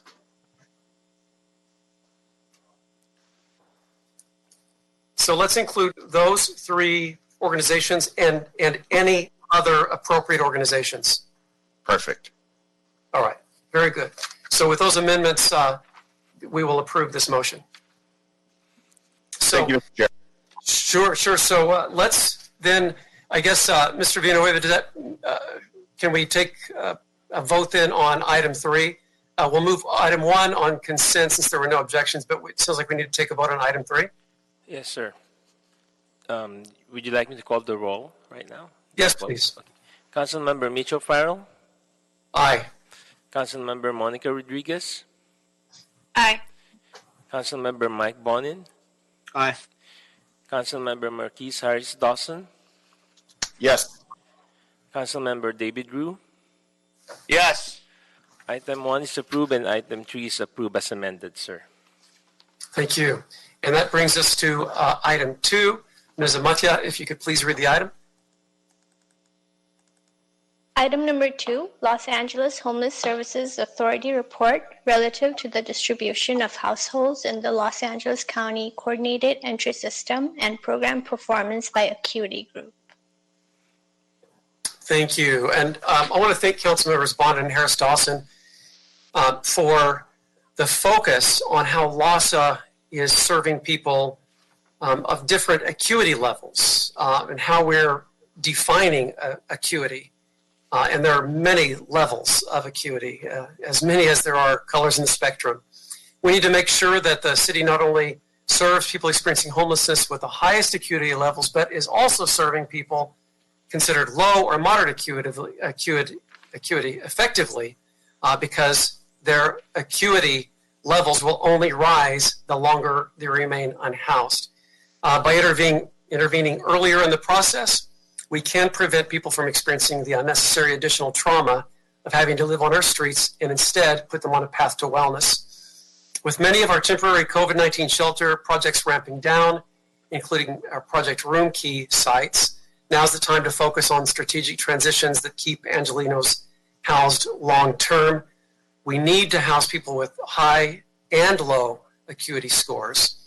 So at this time, I'd like to invite LASA to go over the salient aspects of their report, and then we'll open up for questions after the report. Thank you. Good morning, council members. Meredith Berkson, Director of Policy and Systems here at LASA. Good morning. Good morning. I will give you sort of an executive summary of our report back. This report was submitted in June 2020, and I'll talk a little bit about the background of the coordinated entry system and sort of the acuity ranges that Councilmember O'Farrell was mentioning at the top. Briefly go over the findings from the analysis and then answer any questions that the council members have. So, the intent of the Los Angeles Coordinated Entry System is to facilitate the distribution of housing resources for people experiencing homelessness through an equitable and standardized process that assesses and pairs clients with the services appropriate to their needs. The Coordinated Entry System is not a one-size-fits-all approach, but rather attempts to identify through a standardized assessment, the VI SPIDAT, which you've all heard of, how likely someone is to die on the streets, but also how likely they are to need the different service pathways that we have in the Coordinated Entry System. So this motion, and I'll describe the findings, really does demonstrate that at both our sort of assessments in Coordinated Entry have the full gamut. The people who have been assessed run the acuity spectrum. We have people who are very low acuity, people of moderate acuity, and people of higher acuity, and that our service pathways serve a mix of each of these populations. One really important note is that households with the highest vulnerabilities, the most acute, are prioritized for the most service-rich interventions and really the most costly interventions. And that's because we want to ensure that people who need permanent supportive housing, which includes a long-term subsidy and ongoing intensive case management services, get those scarce resources and are able to be successful in housing and not return to the streets. So you'll see that in our permanent supportive housing prioritization, that tends to and is intended to focus on high acuity folks, and the data bears that out. But the other resources in our system really ensure access to all the different acuity levels. So I'll transition just to talk again about the findings from the analysis, and I'll give you the high level. Obviously, the report, I believe, is 30 pages, so there is lots of good detail in there, and this is very interesting data. I would say, at this point, the data is from 2018-2019 fiscal year, and then the first 2 quarters of 1920, and so the data is somewhat outdated at this point, but for research purposes, this really does give us a good indication and insight into the acuity scores of people being served through our services. So nearly half of active households with a CES assessment on record fall within the mid-acuity range, and less than 10% are at lower acuity. And we actually, I think an important note about lower acuity individuals is that when we see someone, we have made an effort to implement problem solving throughout our entire system so that as people come into the homeless service center, homeless service delivery system, either through outreach or walking into an FSC or UHRC, that those people are offered something as quickly as possible, that we don't delay services by assessing everyone who comes in the door, but rather talk to people about what resources they have and how they might be able to use their own resources and strengths to resolve their homeless crisis. So we actually lead by having those client-centered problem-solving conversations, and that's really why we see that lower acuity people are assessed at a lower rate. The intention is if someone comes in and let's say they just need one-time assistance to be able to stay with a family member, or they need a bus ticket to get back to a family member where they can stay for a permanent tenure, we want to be able to connect them with that resource as quickly and seamlessly as possible. The LAHSA-administered homeless services programs serve and lead to successful housing outcomes for clients across acuity types. So you'll see this in each of the each of the tables demonstrating the acuity breakdown in each of our housing programs, that you really see all people of all acuities are being served in these programs. Rapid rehousing, which is our core permanent housing resource in the system, has enrollments 27% of people enrolled in rapid rehousing are high acuity, 62% are mid acuity, and 11% are low acuity. And you see those similar percentages reflected in the exits to permanent housing. One important note is that prevention and problem solving do not require a CES assessment for enrollment. And so the prevention program, which is for households at imminent risk of homelessness, it wouldn't be appropriate to administer the VI SPDAT or the coordinated entry assessment, because that is for people who are literally homeless on the streets or in shelters. And instead, we administer a prevention targeting tool, which essentially gauges that person's risk for homelessness if they are not connected to resources. So it's a different assessment used for that program. And in the problem-solving component as well, rather than doing a full assessment, we ask a series of short questions and have a conversation with clients to be able to determine what immediate resources they need and that we can offer. So my next high-level point is that enrollment in homeless service programs by acuity is generally proportional to the acuity composition of the larger population. So in each of our programs, the enrollments closely mirror the general population and the total number of people who have been assessed. Many low acuity households also, as I have mentioned a few times now, have not fully completed a CES assessment, and this really is to ensure that we can facilitate as quick and efficient connection to resources as possible. Those are really the high-level takeaways from the report. With that, I'm happy to answer any questions or go into further detail if requested. Thank you, Ms. Bergson. So I'm going to have a few questions, then I'm going to turn over to Mr. Bonin, the maker of this motion. People who are at the highest level in the acuity spectrum, 16, 17, and 18, they need much more help than just permanent supportive housing, such as hospital care, board and care, medical attention, physical and mental health attention. Since LASA doesn't directly provide these services, nor does the city of Los Angeles, rather the county does, who's responsible for helping these people at the unhoused location where they are found and in obvious need, obvious physical and or mental distress? Who do you work with to provide this immediate aid for this population, even when a bed is not available, like on-site, unhoused? Absolutely. So something you'll notice about the report is that our outreach statistics are not indicated in the report.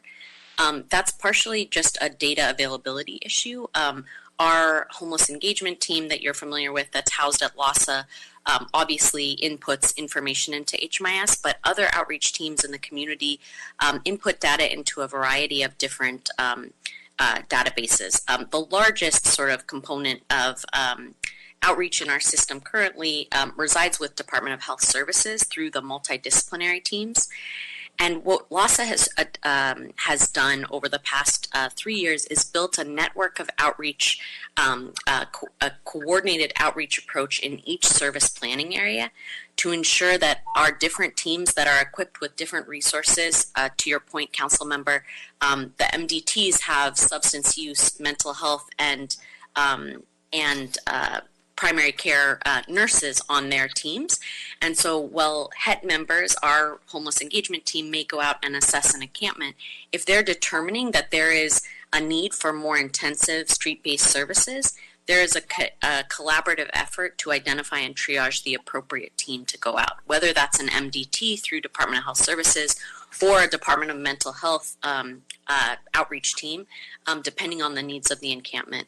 So the intent, again, is to right-size the intervention, even as we engage people in encampments, to right-size the intervention to the needs of those individuals.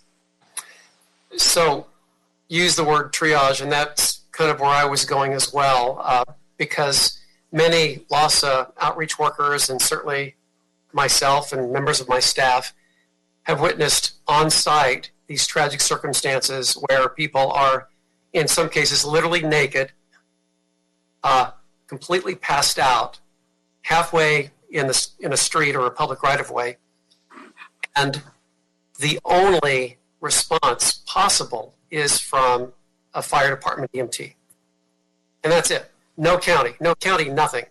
No mental health evaluation, no physical health evaluation, nothing whatsoever. That's the reality on the ground. I can't think of one instance where someone from the county has actually shown up and provided the assistance that someone in great distress actually needs. And so the county is completely bypassed, and the city basically takes on that responsibility, which is, by the way, what we're trying to get to the bottom on this committee, on this committee and on the city council, in terms of just what exactly in that contractual agreement with the county as it relates to physical and mental health, specific to homelessness, what exactly are we getting? And I fear that the answer, and this has nothing to do with your report and your great information you're giving us, but to me it just underscores really the point that we're trying to make with this exploration of going it alone, because this aspect, this universe of assistant is just completely lacking. So I'll just kind of move on, and I don't expect an answer from you on that one since I offered an opinion. But that's really the field experience that we have all felt. And you mentioned the homeless management information system and the tracking and the data not necessarily available. Did I hear that correctly? It is available, and I think if the council requests it, it wouldn't be a comprehensive picture. So the two components that are missing from the report are essentially the two components that are not tracked 100% in HMIS, and that is outreach and permanent supportive housing. So we have. Go ahead. I'm sorry. So we have, through our collaboration, both of those components, as I mentioned, are largely led by the Department of Health Services.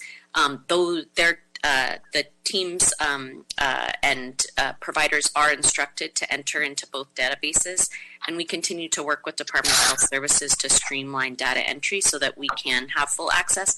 But if there were a request specific to outreach and permanent supportive housing, we'd be happy to work with our other partners to pull that information. I got to say,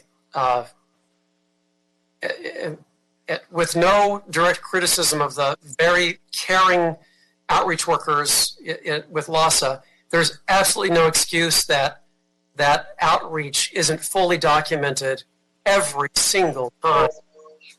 After all these years, it just sounds crazy to me that we don't have copious pieces of information about outreach and how many times and to whom and what the circumstances were and all that.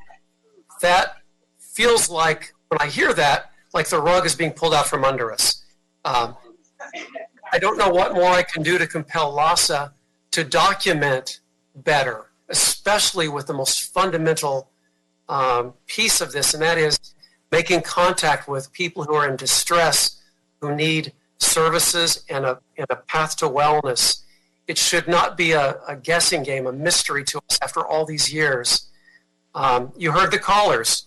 You heard the passion and the anger and the frustration. And although many of the callers may not recognize it, my team feels the exact same frustration. And so that's just something that I hope you'll take back to LAHSA. I'm kind of in shock that there's a lack of actual data based on literally outreaching to people. There should be reams of information about outreach experiences. Go ahead. May I interrupt? This is Nathaniel Vergal. I'm the, sorry, I've got a new title, so I'm still learning it. Deputy Chief of Systems at LAHSA, and formerly was the Director for the Access and Engagement Department, which oversees our outreach teams. And so I just wanted to offer some clarification on what Meredith was sharing. To be clear, the Access and Engagement Department, the homeless engagement teams from LAHSA are documenting their interactions with clients. And we have spent a tremendous amount of time over the last 4 years since I've been at LAHSA in training and ensuring that data is being entered regularly every day to track every interaction possible. The gaps that Meredith was referring to in the data, specifically for the period of time that we were using for this report, were those entities that were not funded directly by LASA, and some of those entities also are not necessarily part of the coordinated outreach system as well. There are a number of private organizations that do outreach, and they're not tracked either in county databases or LASA databases. We have been working with the Department of Health Services as part of that coordinated outreach system to move towards full documentation of all of the outreach conducted both by the DHS-funded teams as well as the LASA-funded teams. The period that we were using for this data poll is really at the tail end of that implementation. And so we didn't want to include that because it would not necessarily be 100% representative, because there was still some transition for some of the county-funded teams. As Meredith mentioned, we would be glad to come back with a more comprehensive report with a later data poll that would be able to give a more comprehensive picture on outreach. At this point, though, I am confident in saying that outreach teams funded both by the Department of Health Services and the LASA-funded teams are entering data into HMIS and are tracking that information appropriately. I appreciate that. And let me just say that in 13th District, where we have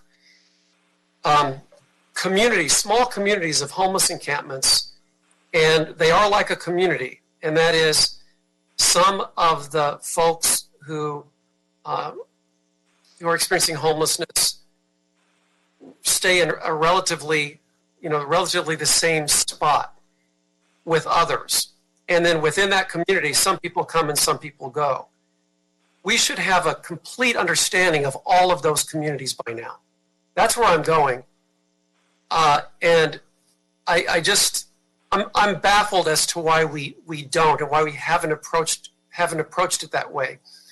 In some instances, we, us council members, have identified those communities and then sought to assist the entire community into, a path to wellness, temporary and or permanent supportive housing, by working with some of our well-known partners.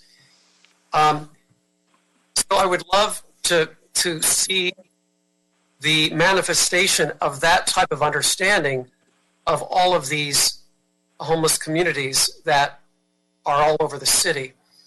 Because if we don't understand the full picture and all of the details within that picture, I don't really see how we can effectively move people into housing with a holistic approach.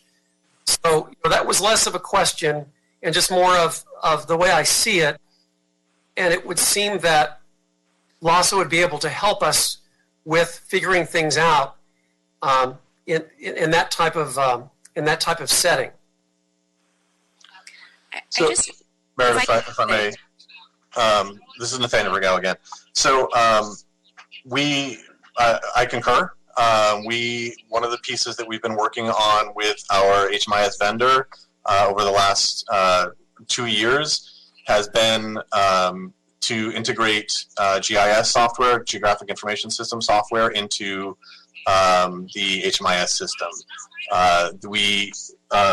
Sorry, I have a second call on in the background, just turning it down. We are poised to be able to collect the information in the way that you're talking about.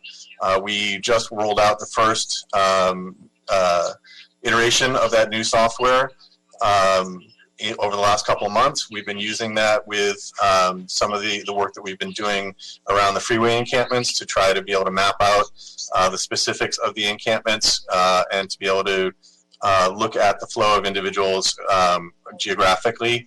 And so that is information that we are now collecting, but it's in its infancy, and so it would not be something that we could do a comprehensive report on. But we hear you loud and clear and have been proactively working towards that. And just to add one point, and the report details this. For the reporting period that that the report is documenting, over 60,000 people were assessed using the coordinated entry system tool to get a sense of not just their histories and their acuities, but their comorbidities and what services they need. So we have, Nathaniel is mentioning that what we're building out in terms of outreach-specific GIS and tracking, but we, have a comprehensive set of data and understanding of the homeless population based on just the sheer number of people we've assessed. Nathaniel and Meredith, thank you. I'm going to go ahead and turn this over to Mr. Bonin, and then I'll certainly have an instruction, and perhaps Mr. Bonin will as well. Thank you, Mr. Chair, and thank you to Meredith and Nathaniel for the responses and for what really was a very, very thorough report. At times, with all the charts, a little mind-numbing, but I asked for the data, so you gave me what I asked for, mostly. Colleagues, this one, or to anybody who's listening, this subject gets dense and wonky really quickly, and we're talking about a slew of acronyms and numbers and acuity scores, but at the heart of it, this really is about who gets what resources and when. That's the fundamental question for this issue and so many that we deal with the question of homelessness. And the reason I proposed this motion a few months ago, and I remember talking about it in council, there's sometimes when I speak in council and I can see people looking kind of quizzically, there's sometimes I can see them shaking their heads like he's out of his mind or he's wrong. And then there's sometimes when people nod their heads like, yep, I'm finding the same thing in my district. And when I was talking about the phenomenon of people not getting services or not getting an intervention because they weren't homeless long enough, they were newly homeless, or they had not spent a night on the streets, almost universally, every head around the horseshoe, this was back when we were around the horseshoe, was nodding yes. And I did this because I was concerned that we have so many systems that create homelessness. And the city and the county have been working hard over the past couple of years to try to create some strategies to prevent homelessness. Haven't done enough, but there have been some steps to prevent homelessness among foster youth, to try to do some protections against evictions. But one of the things I'm worried about is that we don't do enough to prevent chronic homelessness, that we don't do enough to prevent people who, when they become homeless, from becoming more vulnerable, harder to help, and more expensive to help. And that was the whole point of this. That my understanding would be that, anyway, that most people, when they first become homeless, most of them, start out low acuity and graduate on to mid acuity, and if they're longer and develop other conditions, into higher acuity. And now that we have additional resources than we had 10 years ago, I want to make sure we are using some of the resources to prevent people from becoming harder to help and more expensive to help. We talk about triage, and in a medical situation, when people are triaged, the ones who are not in need of urgent care, those who can wait, nobody lets them bleed out on the table. They pack the wound and they try to stabilize them. And at best, we want to be able to keep people who are low acuity from becoming mid acuity or high acuity. And some of those are through fast interventions that can get them off the street right now. I introduced this, can't remember, sometime last year, I guess. And the need for it's even greater now, because we are about to see in 2021, we've all heard about it, a tidal wave of evictions, unless something changes, unless we cancel rent or unless the state or the federal government does something significant, we are going to have a ton of evictions. And most of those people who are being evicted, most of those people will start out being low acuity. And so we need to be prepared for that in order to get people in. So there was some stuff in this report that was informative, and then there's some stuff that was informative but kind of disturbing. One, I didn't find credible, and I think this is not a function of LASA's intentions or integrity or anything, but a function of what the system captures, as Mr. O'Farrell was just talking about, is I doubt that only 9% of the people who are unhoused in Los Angeles are low acuity. It's just that we don't capture them into the system. Is that a fair assumption, Meredith? You're on mute. You're muted. I'll just interject. This is Nathaniel Vergao again. So I would suggest that what we're seeing in terms of the data is actually what we would expect. The vast majority of people, based on national studies, who experience homelessness actually self-resolve through other systems of care or through their support networks, through family, friends, etc. And so, the homelessness system that LASA runs, if you will, is really the system of last resort. And by the time people get to our doors, that is an indication that other systems of care, essentially all other systems of care, have failed to support those individuals or families to meet the needs that they're experiencing. So, based on national studies, this actually is very much in alignment with what we would expect to see, where the vast majority of folks are in that mid-acuity range, a smaller number of folks in the very high acuity range, and very few folks who are in that very low acuity range who are seeking services. The vast majority of those will resolve through other systems of care like DPSS or other systems like that, or even unemployment assistance, or through assistance through their family networks and other social support networks. So let me personalize the issue a little bit. Let me talk about a specific example. Let's say, because the situation is going to get worse and the system is not going to be able to handle what's coming in terms of the number of people who are going to be becoming homeless through economic devastation and through loss of housing. So let's say there is a 47-year-old woman who has been working at a restaurant in Los Angeles. Due to the pandemic, she's not working. The restaurant closed down. As a result, she hangs on for a bit, but she eventually loses her place to live. She's got no pre-existing health conditions, but she's a 47-year-old woman who suddenly became unemployed and lost her place to live, and she's living in her car. She would probably be classified low acuity, yes? Given those data points, yes. Yeah, and I think there's going to be a lot more data points similar to that. So I want to keep this sort of example in mind as we do this. She's not going to get captured in CES very quickly. She's probably going to be invisible for quite a while, I would imagine. And after a period of months, something's going to go wrong with her car. She'll have a car problem. It may get ticketed. Eventually, depending on where she is or what the circumstances are, the car may get towed, or it just may not become acceptable as a living situation, and she's going to wind out on the streets. Within a fair amount of time, she's going to become mid-acuity, and without intervention, she'll eventually have a chance of becoming high acuity, which will get her a better shot at housing, but makes the situation a lot worse. And there's a lot of people who could be in that situation. So this is what I'm trying to think about, is how do we create a system that captures somebody before they become more homeless and before the intervention is harder and before the intervention is more expensive. I appreciate that we have a lot of problem solving that prevents somebody from staying homeless or from going from low to mid acuity.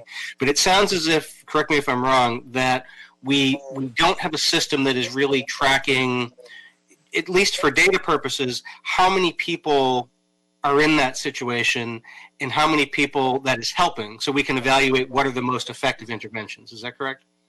Well, our problem-solving program, so since this report, as I mentioned, there's a time lag, right? And since this report was generated, problem-solving has been scaled even more significantly and is completely tracked in HMIS. So these problem-solving conversations, while they're not CES assessments, They gather information about the person, what resources they need, and connect them to those resources as quickly as possible.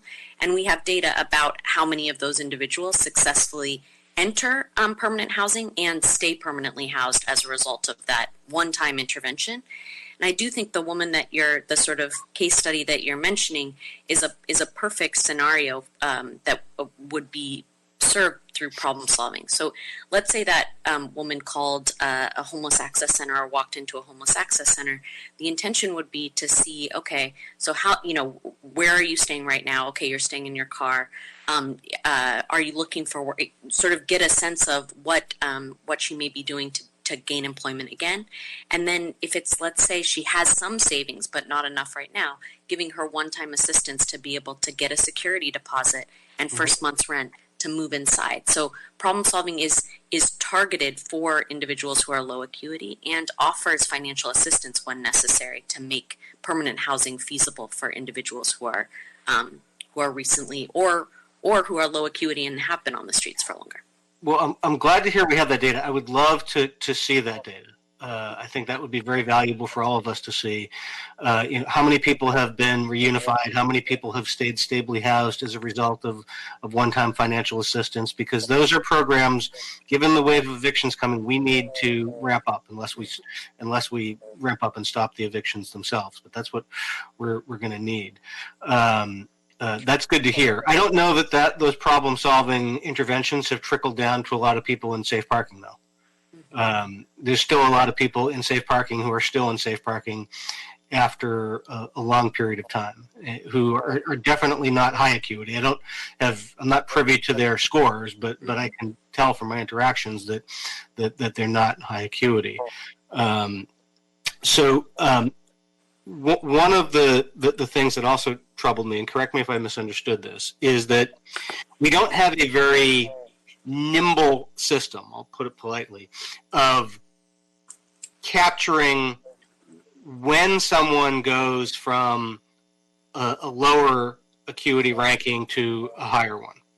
And so we don't therefore have a good sense of how fast people are becoming more vulnerable and what the causes are for those that we can try to address. Is that fair?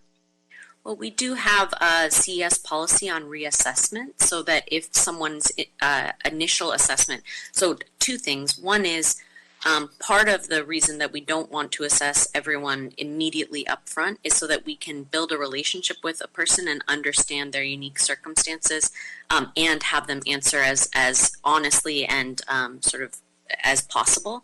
But also that we want to ensure that if someone if their acuity score as documented initially when they're first assessed no longer rings true and they have, for instance, decompensated and their score doesn't, we have a process by which people can reassess those individuals. And we do have many individuals, and I can get the exact number of people who have been reassessed in the coordinated entry system. But we don't have any sense of how fast that tends to happen for people or what the causes are for that happening, do we? I mean, I think I would need to talk with our data team. I definitely, we could sort of look at, on average, from first assessment to second assessment, for those folks who have been reassessed, what that time frame looks like and what that score change looks like. And to your sort of last question, what specific questions within the assessment changed to indicate that higher acuity score? Yeah, I mean, because I've got a couple different goals here, right? I think our highest goal has got to be don't let anybody else become homeless. And then the next step has got to be try to get them housed as soon as they become homeless. The next year has got to be if we haven't gotten them housed, how do we prevent them from becoming higher acuity? There's a lot of things we need to be trying to do simultaneously, and I don't know that we have the systems or the processes to do a lot of them. Wanted to ask a question about the use of rapid rehousing. I'm not finding the chart in front of me that talked about how each intervention was used and which population it was meant for. Okay, I found it on page 7.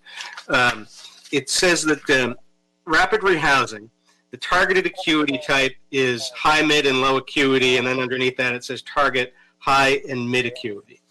In the research I've done, it's not unanimous, but most of it seems to indicate that rapid rehousing is not a preferred intervention for people who are high acuity.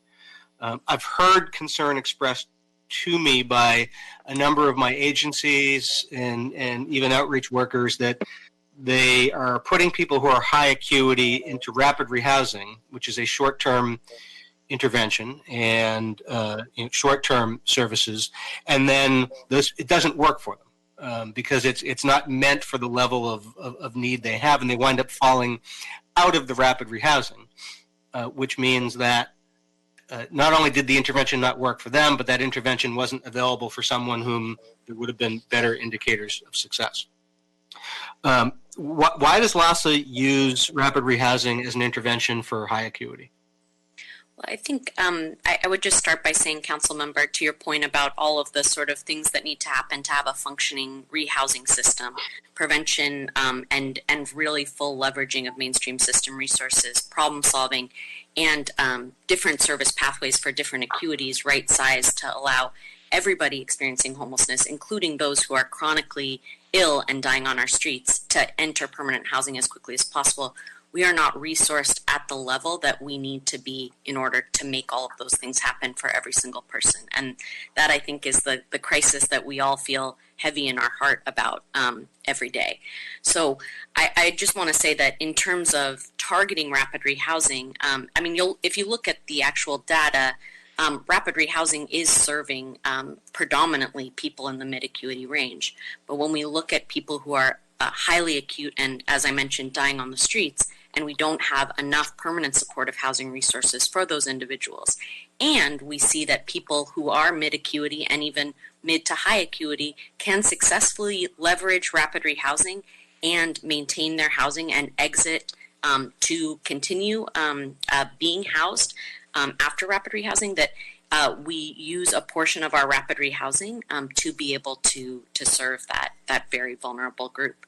I will just say one other thing about that, which is our rapid rehousing currently is not matched in coordinated entry. So our providers are able to, with the sort of target population understanding and the level of resource that they're given, work to enroll people at a SPA level, but rapid rehousing is not matched to high acuity individuals.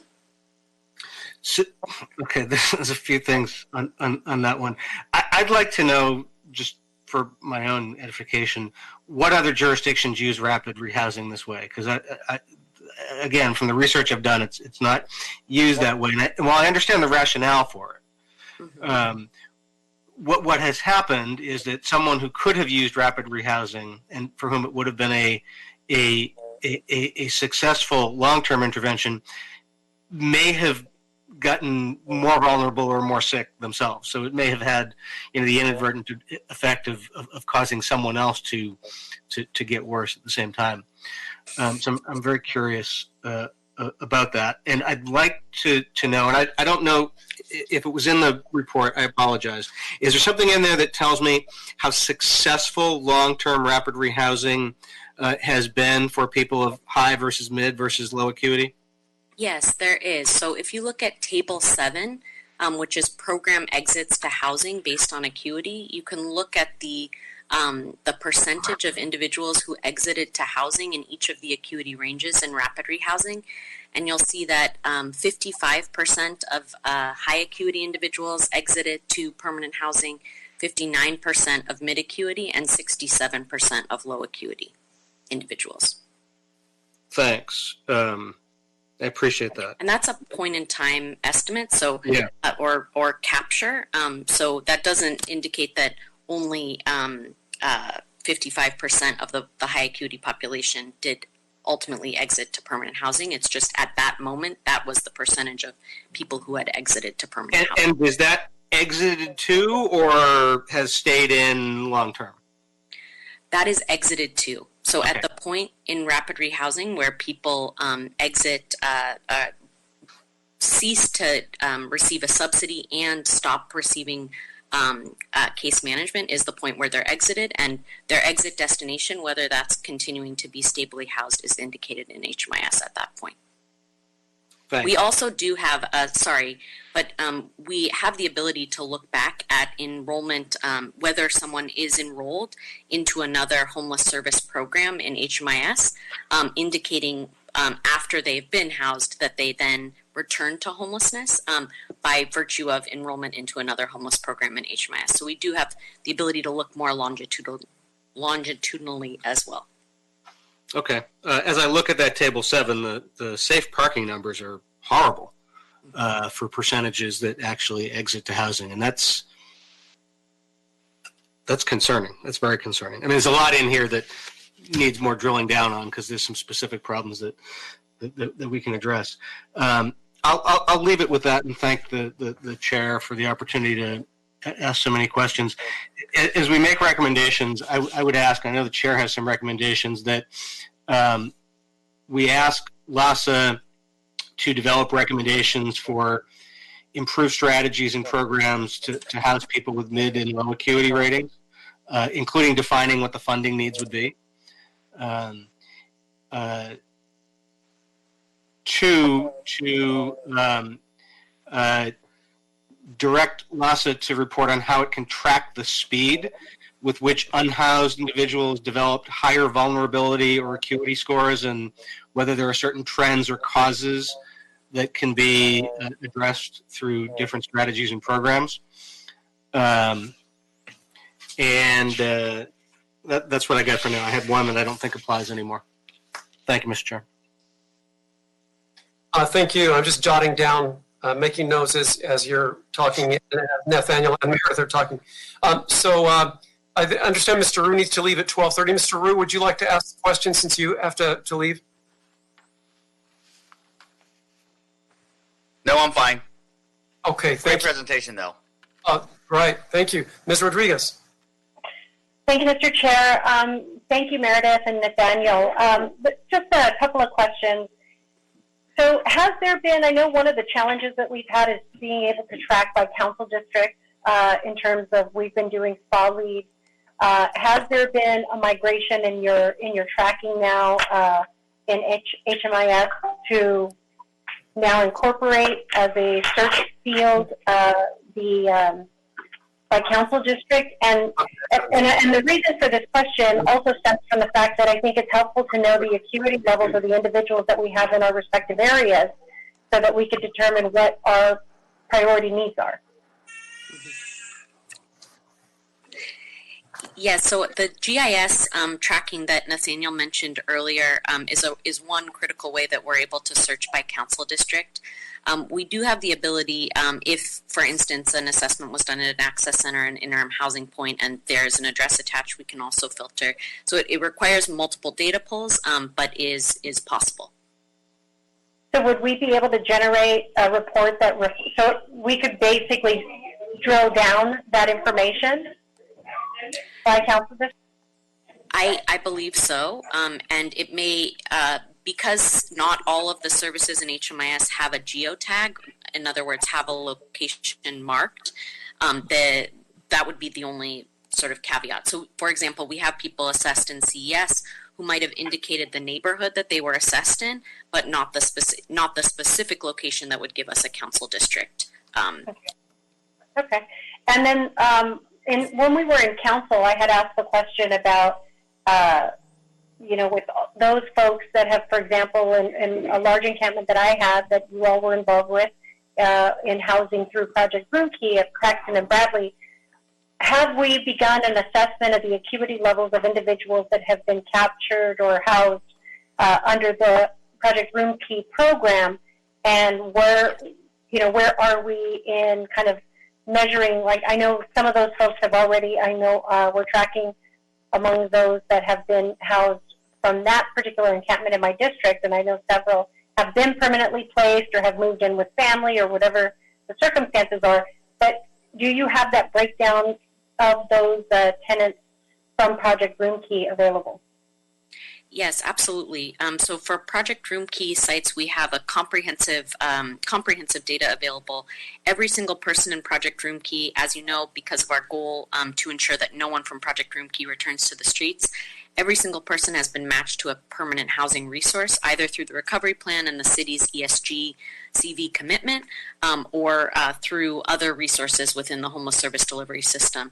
And we are fully tracking those, and also looking at not just where the Project Room Key is, but any geotag for a person prior to entering. So whether it's a CES assessment that has the location they were assessed in, the Tier 1 assessment, which is the referral for Project Room Key, an interim housing site or an access center service that indicates a tag so that we can see where folks were prior to entering Project Room Key, and specifically at a council district level, given the mandate from the judge.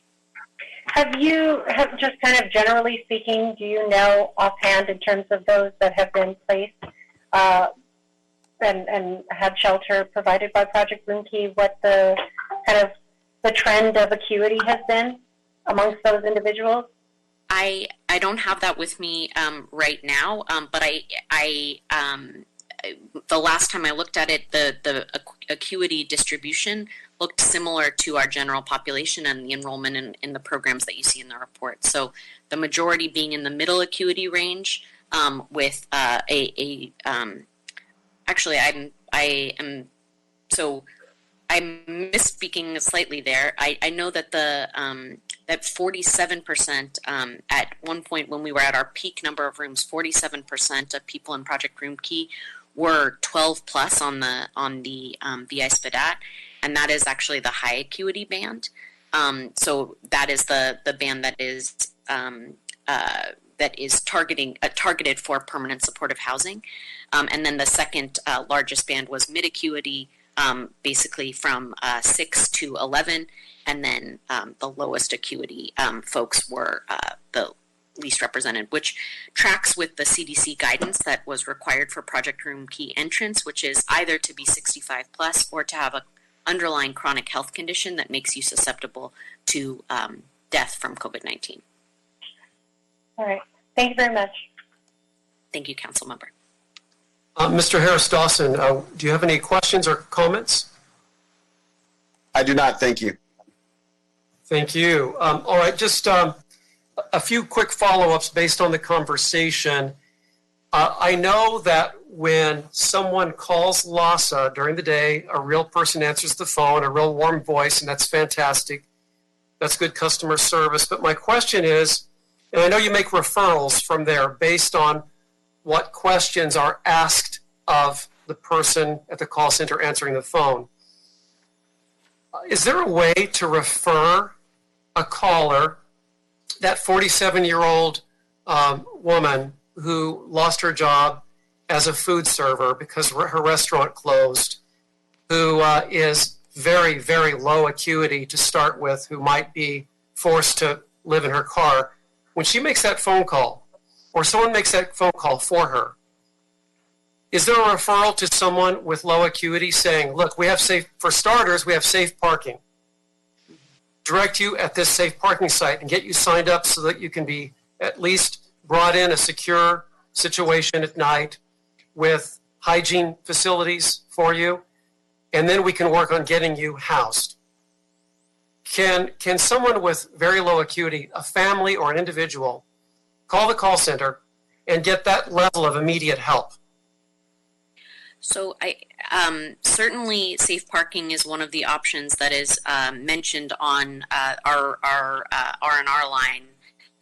But the intention, because people often call about housing, but have a plethora of other needs, and our access centers are most well equipped to be able to both connect people to services like safe parking, so to actually make the referral required to safe parking, but also so that people can get a shower and connect to other services like meals and mental health.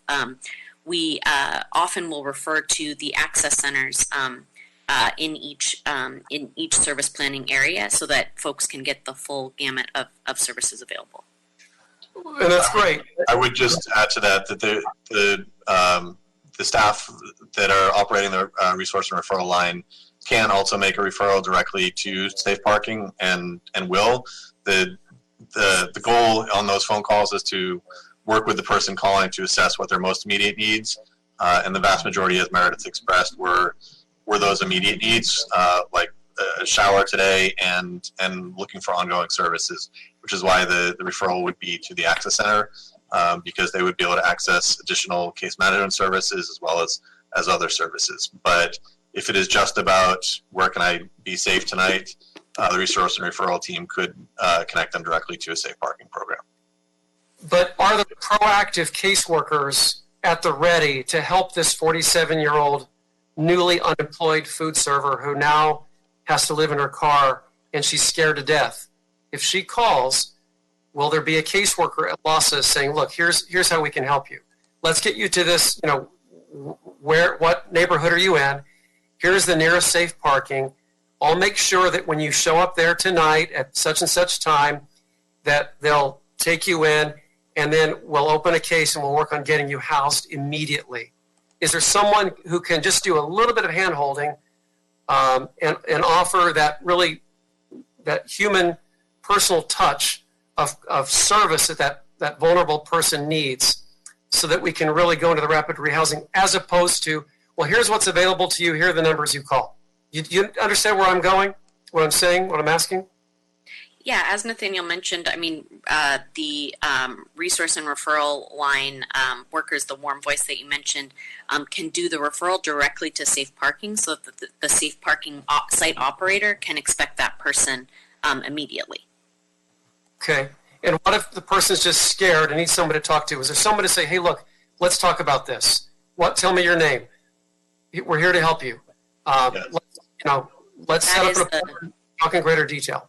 Yeah, we train our resource and referral staff in the same way that we train our outreach workers in terms of problem-solving information, but also being trauma-informed, as well as a technique known as motivational interviewing, which is a key therapeutic technique to work with folks to dig a little bit deeper without being intrusive to what their real needs are, but offering, as you said, that warm voice where folks can feel comfortable sharing what their needs are.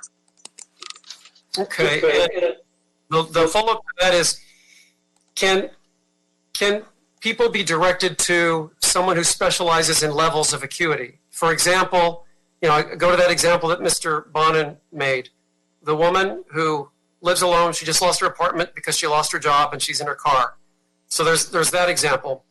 Then there's the mid-range acuity, then there's the severe acuity. Are there specialists that get referred to based on level of acuity from an initial phone call, whether it's the person themselves calling or someone calling on their behalf?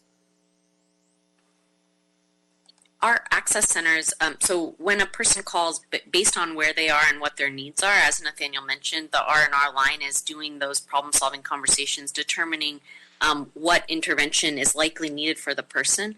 But for mid and higher acuity individuals, an access center really is a place where there is the sort of full gamut of services, and we built a structure within the coordinated entry system so that each service planning area has those access centers and access points so that people can get the services they need as quickly as possible. And I should know this, but I don't. But what hours of the day is your 333 number staffed with a live person? I believe it's 8 to 5, but Nathaniel may know better than me. Okay. Go ahead. Go ahead. No, it's generally 8 to 4 with information on a recording as well, so that if folks get the line at off hours from that, they're directed to 2-on-1, where there are 24-hour operators that can make referrals as well. Okay. Be great if someone could staff a live person from LASA beyond the 4 o'clock hour. I've heard from so many first responder personnel, police even, who sometimes are the people that deal with these things, overnight, late at night, when there's a person in distress who will put someone up in a hotel because they can't really get through to anyone. So, that might be something to think about. But I'm going to make recommendations. Mr. Bond's recommendations have been forwarded to me, but perhaps they were also forwarded to the CLA. If you have them, direct LASA within 60 days to develop recommendations for improved strategies and programs to house people with mid-level and low acuity ratings, including defining what the funding needs would be. 2, direct LASA within 60 days to report on how it can improve the accuracy of SPEDAT scores to provide a more accurate assessment of acuity. And then throw in mine, and that is report back with comprehensive data on outreach details and documentation of exactly what was offered and when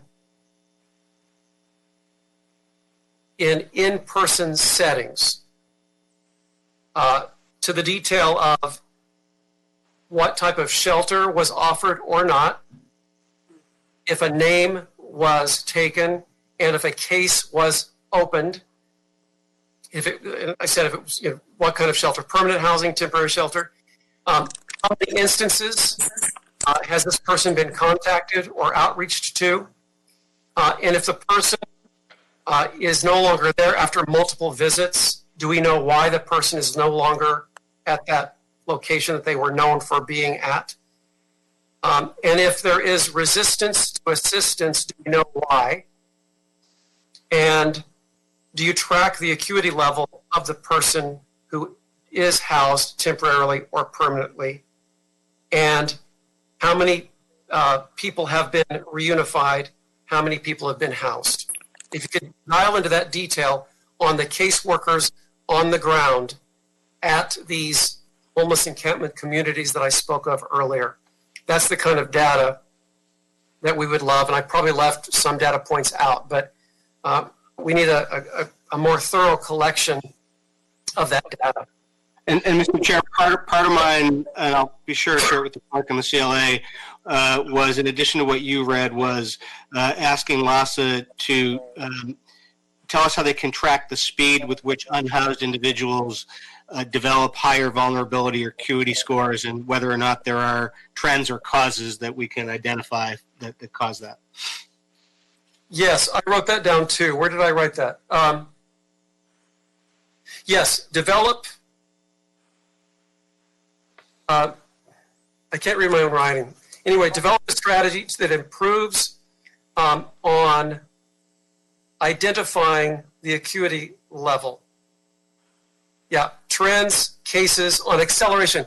Right, the acceleration of acuity from immediately unhoused and newly unhoused to the downward spiral. So track the cases on acceleration of the acuity.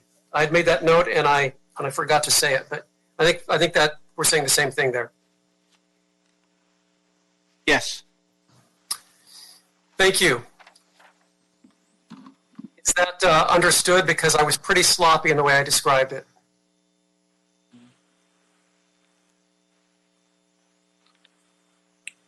I think we're good then. All right, so Mr. Villanueva, shall we take a vote on adopting this with those instructions? Yes, sir. Councilmember Mitch O'Farrell. Aye. Councilmember Monica Rodriguez. Aye. Councilmember Mike Bonin. Aye. Councilmember Marquise Harris Dawson. Yes. Councilmember David Rue. Yes. It's approved as amended, sir. Thank you. All right, colleagues, I'd like to take items 4 and 5 together, since they both are related to HHH Housing, the Challenge projects. So, Ms. Amatia, if you could please read both of the items, 4 and 5. Item number 4, Proposition HHH Administrative Oversight Committee Report relative to the request for site approval and conditional financial commitment for a Prop HHH Housing Challenge project. And item number 5, Prop HHH AOC report relative to the final loan commitments for Proposition HHH Housing Challenge projects and amendment to Permanent Supportive Housing Fiscal Year 2019-20 Project Expenditure Plan. Thank you. So far, we've also committed 98% of the $1.2 billion Prop HHH funding to build the housing through 111 different housing projects across the city. I just want to address one thing. There was lots of things that were said during the call-in portion, but the 148 units that we're about to approve is in addition to over 9,500 that we've already approved. So we are really well on our way to that 10,000 unit mark. So it's 148 is real housing, real permanent homes for individuals or families who currently don't have one, and add that into the 9,500 plus that we've already approved, and we are factually way ahead of the 10-year process for having those units completed and people who were formerly homeless living in them. I think it's important to say that over and over again.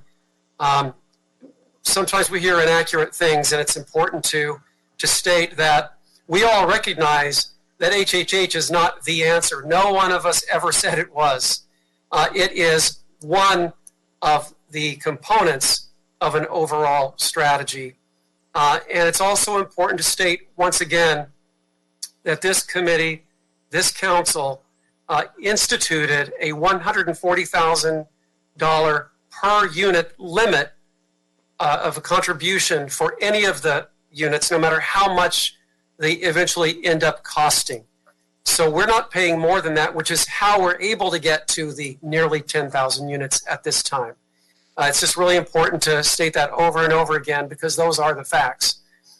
And we look forward to discussing the many, many other ways of getting people housed and on a path to wellness through the whole variety of solutions, from safe parking to temporary shelter to longer term housing shelter to permanent homes. That's the goal that we all share.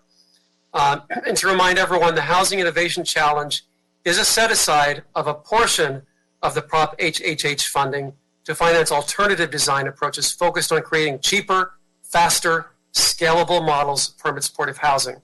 So at this time, I'd like to turn it over to HSID to go over the reports for items 4 and 5.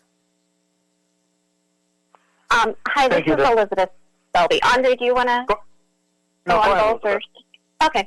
I thank you for those comments. By the way, they've been circling in my mind this whole call. Of course, the housing challenge is a portion of these of the Triple H bond, and it's meant to test and forward innovations in real time to build permanent supportive housing faster and cheaper. And those ideas have all come from our permanent supportive housing developers. I would love to go through them, but in respect of everyone's time, I won't go through all of them. But they are quite complicated if you're not working with developers on a daily basis. But they've been quite creative in coming up with ways to make building permanent supportive housing faster, to simplify it, which makes it cheaper. And it's the city's way to contribute to this, to support innovation. That's really driving all this innovation, and I think it's really exciting. Although it can be things like this site approval can be. I get it doesn't seem super exciting to people listening in, but it is the first step to getting our project built within the challenge. So today we're going to talk about Brilliant Corners, which is one of our Housing Challenge winners, and this is in fact the 13th site that's seeking approval. Brilliant Corners won a place among our Housing Challenge winning teams with the concept of adaptive reuse, which is a concept to scale supportive housing at reduced costs and with a faster timeline. Their strategy taps into the vast supply of underutilized or vacant non-residential spaces, such as public storage facilities, church properties, warehouses, office buildings, and retail spaces. With retail, this project in specifically is a vacant retail space. So with streamlined entitlements and supportive council districts, the adaptive reuse projects are poised to have a real impact on city homelessness and creating more housing. Brilliant Corners is focused on identifying favorable non-residential properties in neighborhoods with access to public transportation, jobs, parks, grocery stores, and faith organizations. So this project specifically is Avalon 1355, located in Wilmington on a site that currently has a 20,000 square foot vacant grocery store. The permanent supportive housing development is, the plan is a hybrid, adaptive reuse and new construction. It will result in 54 permanent supportive housing units, including 53 housing units plus a manager's unit. The adaptive reuse portion is repurposing this existing grocery store. That will be a single-story structure that includes 16 one-bedroom units and also include programming space for the building, including supportive service offices, bike storage, office for the manager, and a community room. And then adjacent to the adaptive reuse portion will be a newly constructed 4-story Type 5 building, and that'll include 37 studio units and and the manager's unit. The entire building is on grade, and it also contains a surface parking lot. The team, Brilliant Corners, has its own integrated property development, management, and case management and supportive services. Their case management and supportive services provide care for residents with complex medical and mental health needs, adults on felony probation in LA County who are experiencing homelessness, including their families, and chronically homeless veterans through the HUD BASH program. I would like to just speak a little bit about why adaptive reuse is so important. Brilliant Corners' concept to create medium-sized permanent supportive housing communities allows developers to realize time and cost savings across several factors. Utilizing an existing structure allows the developer to reduce time and costs associated with demolition of existing buildings, for example. Something we've touched on in the past is how smaller scale developments also reduce costs. And in fact, in this project, Type 5 construction is wood frame on grade with a maximum of 4 stories, rather than what we see a lot of, which is building over a concrete podium. So there's some cost savings there. I will stop there and take some questions if anyone has them. Or we can go ahead with Andre if you want to present on item 5. I guess we could take questions at the end. Yeah, go ahead, Andre, and present on item 5, please. Thank you, members of the committee. Just to echo some of the sentiments that Liz Selby mentioned with respect to the mayor's innovative housing challenge, which is, as you mentioned, Chairman, a subset of the entire HHH uses. This particular item number 5, is related to 2 of those projects that have actually already received funding commitments from the state, from CIDLAC and TCAC, and are expecting to close and begin their construction financing, close their construction financing next month. So Van Nolen is targeting December 17th as its closing date, and Otzi's Place is looking to close in March of 2021. And so this request is to have council basically approve their current conditional commitment from going from a conditional commitment to a final commitment. Both deals have been underwritten by HCLA as a partnership with the mayor's office. Both deals have received commitments, and in order for us to close, we would need the commitment from going from a conditional to a final, as well as approval for both of these projects to be added to the PEP. As it pertains to the HHH Permanent Supportive Housing Loan Program, just to echo some of the comments that we heard earlier from the chair, if you recall, there's 111 projects that are being funded with those proceeds, and currently, as we said, 42 of them are already in production, and 5 of those have actually already begun to lease up throughout the city. So we've got 34 that are currently under construction, and 16 of those projects are more than 50% complete. So we see lots of activity throughout the city as it pertains to what the HHH program is actually providing in terms of more supportive housing for Angelenos. We have more projects that are in our pipeline. We're expecting an additional 9 projects to close within the next few months. And at the beginning of 2021, we expect an additional 13 projects to close their financing by April of 2021. So between now and by April of 2021, we expect 64 of the 111 projects to be in production.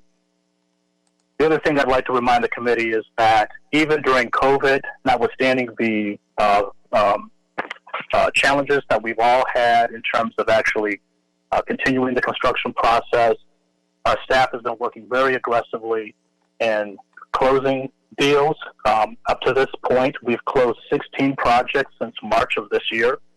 So you're averaging more than almost more than two a month. As I mentioned earlier, we're expecting to close an additional 9 by the end of this calendar year, with 13 more after from the beginning of 2021 up until April of 2021. So if you think about where we started in March, that'll almost be a 12-month cycle where we'll have around 39 deals in production during COVID. So we're definitely not letting the virus stop us with regards to addressing the needs that the city has as it pertains to permanent supportive housing in the city of LA. I have nothing else to report, and I'm available for any comments or questions that the committee may have of myself or Liz Selby. Thank you. And so, Andre, and is it Elizabeth or is it Alyssa? I'm sorry. It's Elizabeth. He was saying Liz. Okay. So some questions. I talk a lot about we put the limit of $140,000 per unit. We did that early on in this committee because we knew that if we put a ceiling on the level of contributions from HHH that we provided for these projects, we could get more units out of it, i.e. the 10,000 goal, which has proven very, very effective. And I want to compliment all of you on this challenge process. On the list that I have of these approved projects, you've got one where we're not contributing more than $97,000 per unit, a couple of those actually. One where we are contributing the max at $140,000, a couple where we're contributing $100,000, and then so the total weighted average is only $113,000. So bravo on that, because through that process we're able to build more homes for people without one. So that's all great. So congratulations there. My question is a few questions. First of all, in relation to the Avalon project, and it's innovative, but you're asking for, well, actually, let me back up a second. What is the reason that unit cost is so high? I think I should preface this by saying that we've brought this is a concern of the developers, and I'm not. We expect that number to come down. I know that they've been working hard with their general contractor and their cost estimator to get that cost down. But I think they're in a unique situation in that they're not 100% adaptive reuse and they're not 100% new construction. And I think originally they thought they were just testing adaptive reuse solely. And so I think they lose some of the cost savings there when they have to do both. But I'm hoping that they're not at 537 here in the next month. That being said, while this project is one of our higher on a per unit basis, it's still such a critical innovation for us to test because we see so much opportunity in the city for adaptive reuse, and we have so much interest in the development community to pursue adaptive reuse. And so we still want to push this innovation forward. The developer, in this case, Brilliant Corners, but we've had some other developers reach out as well, have kind of brought to our attention some challenges with doing adaptive reuse as they kind of go down this road. And it's given us in the mayor's office the opportunity, I don't even want to call us out, like it's given so many city departments an opportunity to look at what challenges are there with doing adaptive reuse in the city. How can we make the process simplified? How can we speed this up? What do developers need to pursue this? And so I think as we test this innovation more and more, we're working hard to figure out how to make adaptive reuse really scalable, really replicable for developers, and that'll drive costs down. Oh, great. So I look forward to hearing, what movement there might be on the total cost per unit. Now, having said that, though, our contribution is $132,000 per unit, no matter how much the project ends up costing. So we're definitely within our standard of not contributing more than $140,000. So how much money is still available from that 10% Innovative Challenge Fund, the mayor's? How much is? Sure. Right now, we're with this project. We've committed almost 81 million of the 120. We expect we have 2 developers of our 6 right now who have sites designated for development that we just haven't gone through this process quite yet. And then we have one more team who's frantically looking for a third site. So I would think that we'll get to, let me think, 6, 8. I think we'll probably use maybe somewhere between 10 and 12 million more, but we're not going to be using 100% of the 120. Okay, so 10 or 12 more with what you see on the horizon that you have your arms around, but hasn't. That's correct. We've also given our developers the deadline of December 31st to select sites. So by January, we'll firmly know how much of our award how much of the 120 we'll have used. Okay, and then that balance, once the smoke clears, that balance will go back into the HHH fund. That's correct. Okay. Yes. Thank you. And so the report also mentions that HCID recommends amending, increasing the project expenditure plan for 2 of the projects. Can the department elaborate if any of the other projects are going to be impacted by that funding increase?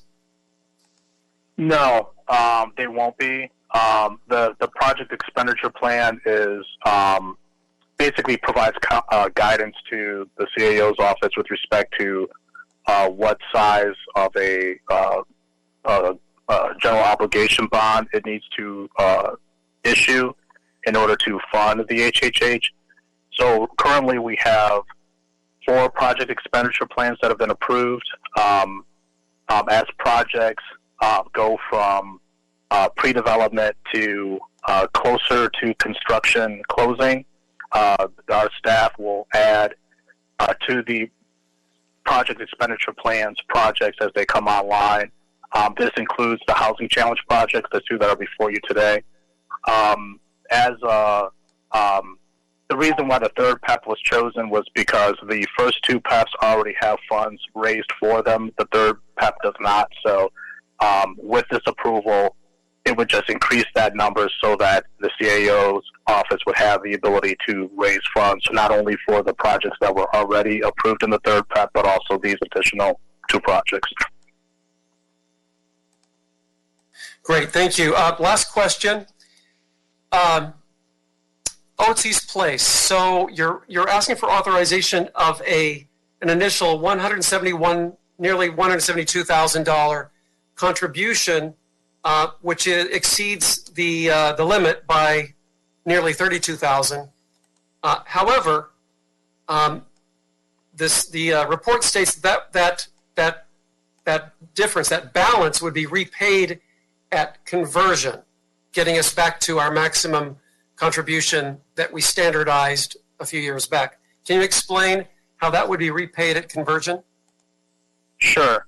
If you recall, if the members of the committee recall, the Housing Challenge RFP that was approved by council allowed for scenarios where a project could exceed the 140,000 unit cap, so long as the access above that 140 and any interest that was earned on it was repaid within a 3-year time frame. So this particular project meets that criteria by repaying what it's calling its Tranche B loan, or the $32,000 that you referred to, Chairman, by the time it converts. And so in that respect, it's while it provides a waiver of the HHH regulations in general, because that feature is not necessarily one that's allowed under the HHH Permanent Supportive Housing Loan Program, that caveat is eligible for the projects that are approved under the Housing Challenge, which this is one of the Housing Challenge programs. Terrific. Thank you so much. Sure. Great reports and great work. Please keep sharing, the stories of success of this program and the HHH program overall. Really appreciate your work. Mr. Bonner and Mr. Harris-Dawson, questions, comments? No? We're good? All right. Then I think then we can call the roll, Mr. Villanueva. Certainly, sir. Councilmember Mitchell Farrell. Aye. Councilmember Monica Rodriguez. Councilmember Mike Bonin. Aye. Councilmember Marquise Harris Dawson. Yes. Councilmember David Rue. Yes. Both items are approved, sir. Thank you, Mr. Clerk. And do we have any other items pending before this committee? The desk is clear, sir. Wonderful. Thank you. This meeting is adjourned.